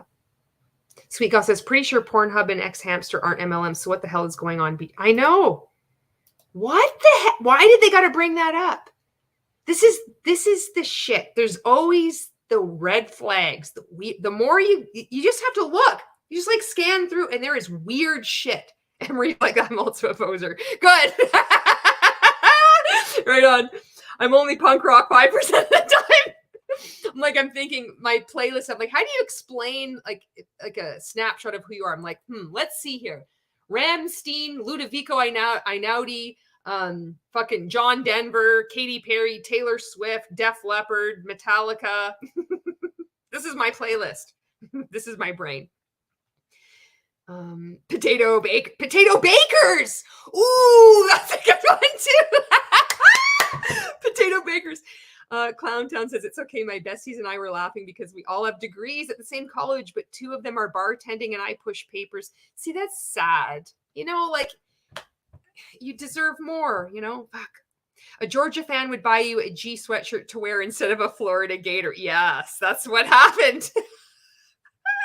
I knew enough that I made a TikTok once where I was like, I was wearing the Florida shirt and then I took it off and then I put on the Georgia shirt and I just did it to fuck around, I do live in Canada. I have lived in Canada for some time. I was born in Ontario and I actually did live in Europe. My dad was in the military and we moved. We were one of the first Canadians sent over for a new NATO base. I lived in a place called Ubach-Pollenberg. I hope I'm saying that right. And then moved back to Canada. And now I live in Alberta. Emery says, the Gator is actually pretty cute now that I'm looking at it unbiasedly, though. Ice Hockey Gal says, college dropout, sure, but were you $1 million in debt and personal foreclosure sleeping on your buddy's couch? No, Ray beat me there. Ray beats everybody. And if he doesn't beat you, he'll just like beat you down mentally. This is good.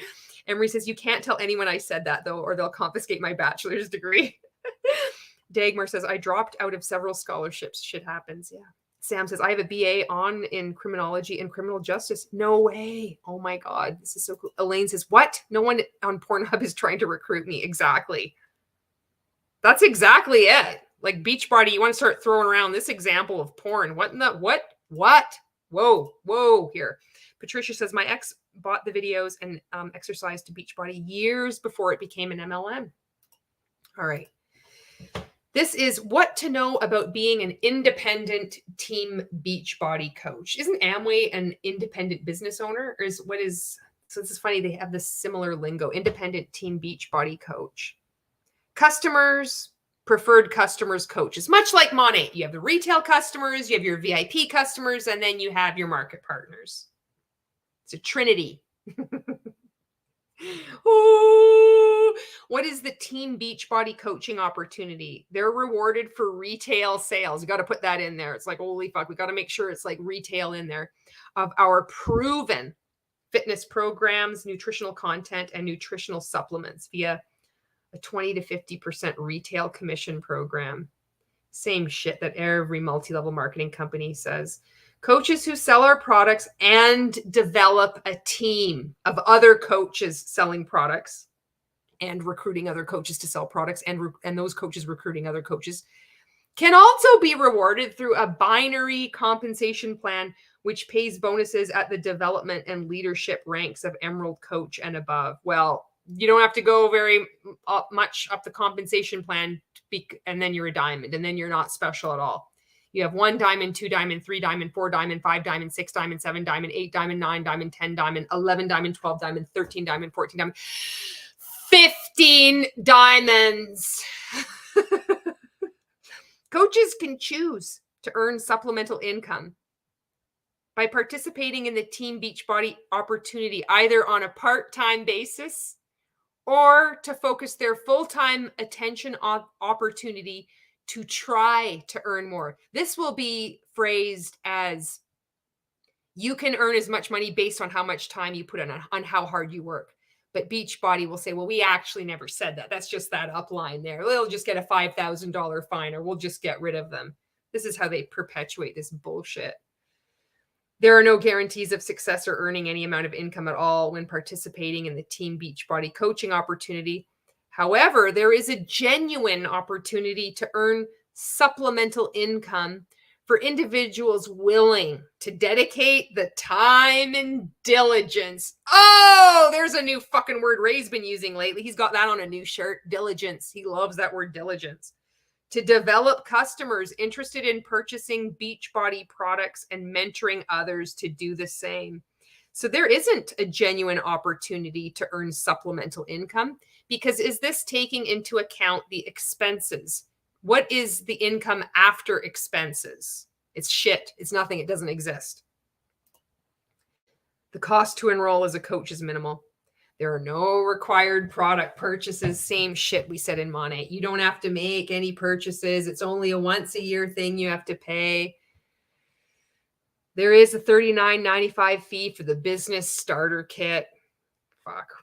I forget what it was with Mon 8. I think it was $99.95 to start with Mon 8. The fee is waived with the purchase of a total solution pack upon enrollment. If you're a VIP customer with Mon 8 and then you sign up as a market partner, you get your $24.95 back as deductive off your product pack or starter kit. You can cancel your coach account at any time or reclassify as a customer or a preferred customer. Well, you can cancel your coach account, but apparently you won't get fucking paid, according to plaintiff here. I like saying plaintiff. Okay, let's see. U.S. statement of coach earnings. Oh, we know this is just going to be abysmal. And you know they're going to say it in this weird way. Oh, here we already by saying you can't say these are the disclaim or this is the income disclosure. We have to come up with an excuse right away. First fucking sentence. This is typical, classical, exactly, absolutely normal multi-level marketing bullshit. The earnings listed below do not include any expenses incurred by a coach in operating and growing their business, which can vary widely. Like, it doesn't include any expenses at all, and it's not including the truth. Team Beachbody coach development ranks include Emerald and Ruby, and leadership ranks include, guess what they're called? Just don't look. Close your eyes. Just guess what they're called. What gemstone are they called? It's only one. It shines bright like a... Fuck. The earnings and commissions reported below include, oh, fuck, here we go. Coach rank. Average tenure in years. This category should just be, this has no basis in here. This is just meant to confuse. Look at this percentage of development and leadership ranks. Percentage of all coaches. This is low earnings, average earnings, high earnings. We should look at low earnings, but everyone will look at high earnings. That's what I did. High earning, Star Diamond is $2 million. Average earnings is $119,000. Low earnings is $863 as a Star Diamond, the top of the fucking pyramid. Can you fucking imagine? You're a Star Diamond. You're sitting at you get up to Beachbody. They're like, all the Star Diamonds, and you come walking up. You come sitting there and you're like, I'm a Star Diamond. And you're like, you have made $863 that year. And you're sitting beside the fucking person that's made $2,848,000. $846,000. That's quite the spread. Holy fuck. $863 in the same rank? Star Diamond? Beachbody. What the fuck? Oh my God. Okay. This is the 21-day fix super block. Body block. Oh, I've seen this individual Autumn. Holy toxic eating disorder out of this world. Holy fucking body shaming everything. I could give you way better advice that we learned in the 90s. You start smoking and you stop eating. Eventually the hunger pains go away. Fucking eating disorder for free right there for you. You don't even have to join my high altitude potatoes company. How's that for you? You start working out, you get dizzy, just sit down, take a break. You'll get abs because you'll lose so much weight. They just fucking show. That's what happens. Let's everybody get an eating disorder. Let's do that. What is block periodization? What is up week? Talking about making it as fucking complicated as possible. Equipment needed. Like, there's so many really nice videos on YouTube now that you can do. I really like that Caroline Gervins, and it's all free. And I have these weights that I use. Like my sister got them for me from Amazon. And it's great. I can do them in my jeans.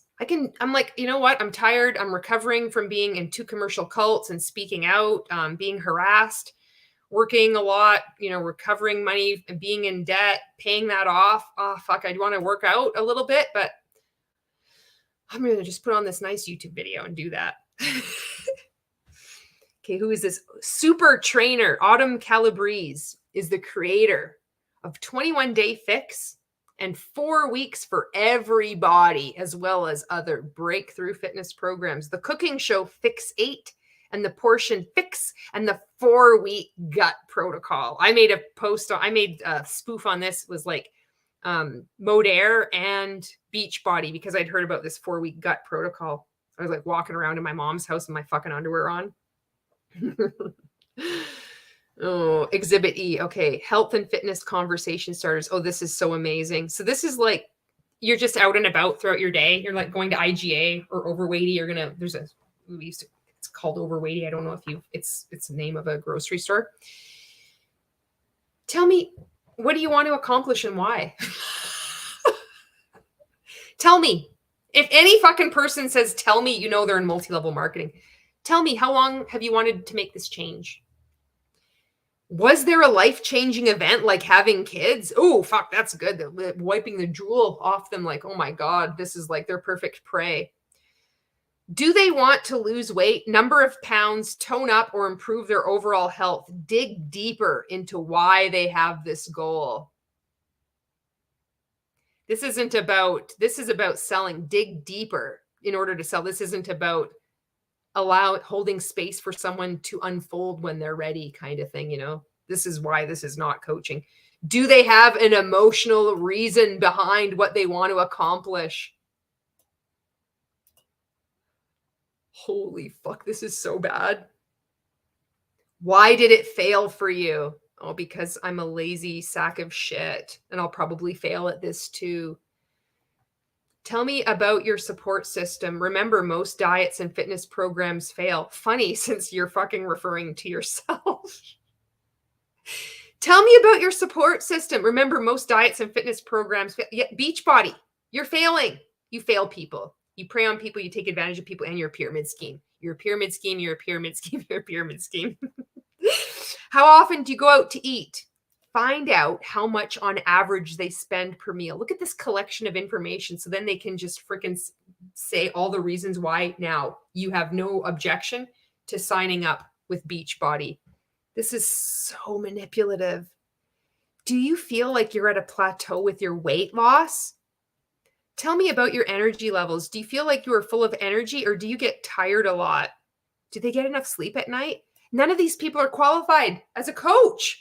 They've just signed up with Beachbody, and they're all these personal questions. But everybody, I know, just like Monate would be like, but I'm getting this effective training. They're telling me what to do. You don't know anything else. No background education.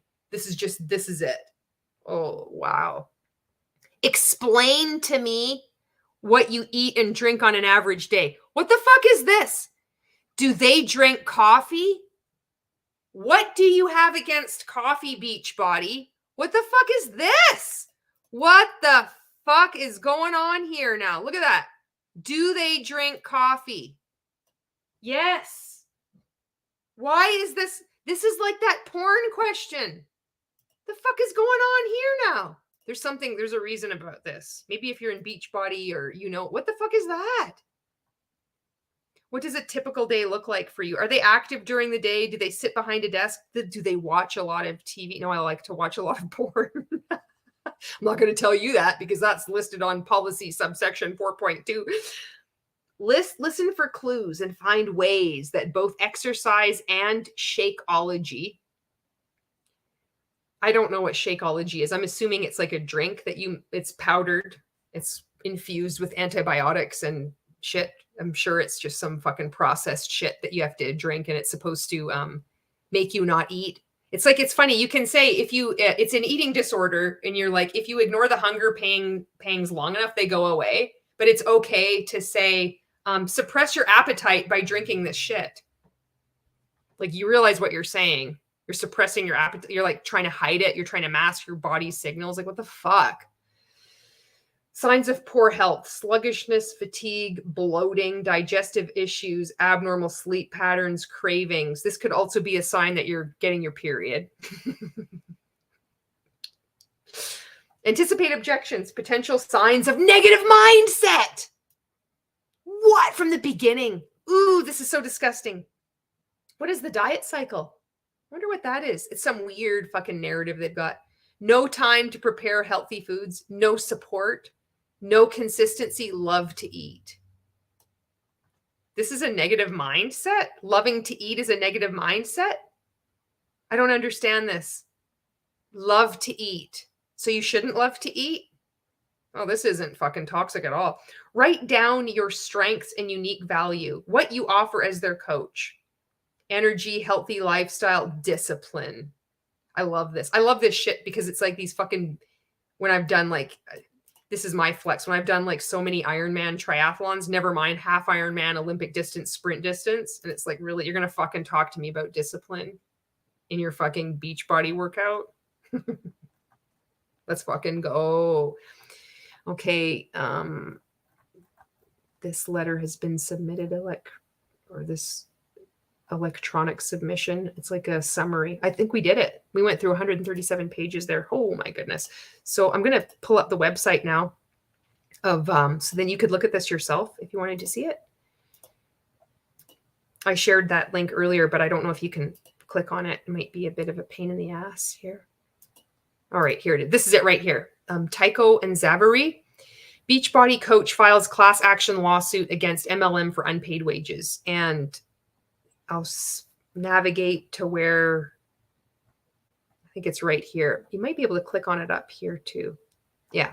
So right at the very top here where it says read more about the case, MLM is classification.com. You see this image, and then this is where you read the complaint. If you click on that, it will open up that Word or that that Word document that we just went through, 137 pages of it. So here we go. I'm going to read your comments there and we'll check out. I think tomorrow I'm going to do a live reaction to the last season, the last episode of Play to Win. I want to get that done. I want to get that over with, I know I don't have to, but I want to. Dagmar says, I dropped out of several scholars. Oh, I had read that one before. Lisa Sherwood says, back mid-2000s, there was porn MLM. Is that right? I wonder if Long Johnson and Dink Donkler was in that. Because mid-2000s, this one started in 2007. I wonder what the fuck was going on there. Why they had to put that clause in there. Ice Hockey Gal says, high altitude baked potato baker at pre-launch. Potato baker is amazing. Clowntown. And remember, there's no shame in not going to college or dropping out. Sometimes it's not for you, but if you want to go back, you can. Stephen Hassan got his degree at 65. That's true. But does he have a Mon 8 PhD? Because if not, I'm not impressed. Oh, man. Monica says, I'm just waiting here with my popcorn for the day they sink. At least Pure Romance is on its way down. Janet says, well, that's good, Clowntown. But does he have his PhD in shampoo? Patricia says, is diligence a new MLM word? It might be. I think they've all been floating around, and they all just borrow, it surfaces every once in a while. Sometimes there's a new buzzword, but they all kind of the more I see, the more that time goes on, and then the more little bits I learn, that they're all the same. They all steal from each other. And they're always going on about how negative everybody is. It's like, what the fuck? When you're in multi-level marketing, all you talk is about haters. And when you're outside multi-level marketing, we're like, we love you in a non-culty way, like Janet says. It's like, please look at this information. You're not a hater. Multi-level marketing, they're all haters, losers, limiting beliefs. It's the most toxic shit. Andrea says diligence, congruence, edifying, bullshit, same thing. Yeah. He has diligence. We have defiance. Yes. Monica says the rank makers, nothing outside in the real world. Go to laugh at those ridiculous names. Rainbow Unicorn Stardust. Yeah, 63 doll hairs. $863. 860. That poor son of a bitch. That would be me. I could see me. I'd be like fucking sitting there and I'd be like thinking, I'd be so grateful that I'm in this presence of this room of all these great people. Like, you don't understand. They made millions of dollars. I was there with these people. These people exist. I'm so honored and happy and grateful. Like, I can do it. And like, meanwhile, I'm making $863 and have invested $4,500 to fly there and buy the internet so I could do my videos at the bullshit fucking convention. Oh my God. Elaine says, I love how everything is in this legal document. The quiet part is not only out loud, it is being legally recorded and noticed. I pray it means something like the end of all MLMs. Wouldn't that be amazing? Poor Autumn can never find any food. And any food you can find is not good enough unless you're working out 21 days, 35 days, 22 days, 1 day fix, 3 day fix, P90X, Sean T, WNOP, LMNOP, Automatopoeia. Fuck you haters, limiting beliefs. Put on your diligence and your consistency. What do you have? Do you have a love for food? Negative mindset. Sign up for Beachbody, but don't watch porn. Sam says, man, you're in a cult. Call your dad. Ice hockey gal. Do they have an emotional reason? AKA, can you easily emotionally manipulate them? Let's find out. Ooh, why did you start eating so much? Can you fucking imagine? It's like you're going to be discussing this anyway. And it's like this vulnerable conversation. And it's so sensitive. There's so many issues. Like, oh, and these people that are unqualified, you're just feeling really happy. Maybe you do have energy and you're feeling really good and you're looking good. You're getting compliments. You just want to help people and you just start fucking with people's minds. Oh, you love to eat? Ooh. The diet cycle. Oh, I learned about that in my new MLM that I was part of. I know exactly how you feel. I felt the same way. It didn't matter what I did, what diet I tried, what new food combination I tried. It just didn't seem to work. And what I found was with this company, we do it differently. Feel, felt, found you. Patricia says, this almost sounds like a diabetic questionnaire. Sweet Goss, like, coffee, come at me, Beachbody. I'll be right there. I wanted to like make an example and drink my coffee, but I've been blabbing on for so long. My coffee's cold and I got a lot of it. Look at that. It's good. I've got this hazelnut stuff in it. I like to bounce between having black coffee where it like burns a hole through your stomach when you haven't had anything to eat. Or like the creamer, this hazelnut stuff. I really like the hazelnut. I'm on the hazelnut now. Janet's like, coffee, I'll fight someone over coffee. Sweet Goss says cardboard tasting shakes. Ice hockey gal saw an Insta reel today that said cutting out coffee will cut by 40% your will to live. That's it. I believe that for sure. Janet says, no, you should only eat to fuel your body. I only eat to fuel. I only work out because I want to feel healthy and fuel. I'm doing it for me. I'm not doing it for anyone else. Join my MLM. We empower each other. It's not about how you look. It's not about the shape or size of your body. We accept all bodies at Beachbody, at bod, at bod, at bod, at body, at body. Stepford Wife, re-engage. Janet says, I clicked on it. It's good. Monica says, I just ate garlic Parmesan wings with blue cheese. LOL with a drink at Bubba's restaurant. Oh my God, that sounds good. I love blue cheese. I love stinky cheese. The stinkier, the better. Emery. Facts aren't attacks. No. And Janet says, linking arms should be making a comeback soon. Yes, linking arms and also locking arms. That's been weird. Patricia says, those people make the company millions. They themselves don't make millions. Yeah, they don't. Patricia's like, someone is in my house. Tam says, I drink decaf black coffee. There you go. Well, whether you drink decaf or full calf, you're welcome here. Even if you're a multi-level marketing, representative and you're starting to look at these videos, I know it can be really challenging to step outside your comfort zone and take in alternative information. No, I'm fucking around. Humor has helped me deal and speak on this kind of stuff. I never thought I was going to be doing a YouTube videos like this. I never thought I'd be speaking out about fucking rank makers anyway. Oh my God. That would be I thought I was like too terrified. I'm like, there's no way I could ever do it. And then I just started doing it. It was time, and I wanted to, it's been part of me healing. It's been part of me, I don't know, my fucking process and my activism. If you are waking up from being in multi-level marketing, it really helps to look at these comments. So this is a live stream. You might see when I'm pulling up comments where people are saying like, lick the stream or go to the live chat. There's a live chat that you might not know about. You can look at that and you can see all the comments as they're happening. And it was really helpful for me when I was waking up, when I read these comments, to see, oh, this is what people think of us. Shit, I never even like thought of it that way. It's like, this is how we're coming across, you know. And it's also helpful when people, they don't have that fear and intimidation about people that we look up to. Like, people just don't know and don't care in the real world. And so if you are, you know, starting to exit, you're starting to just ask questions, you're starting to wake up. That's what's going on. There's a lot of content here in the form of comments all across social media. YouTube is a really cool place for this kind of thing too.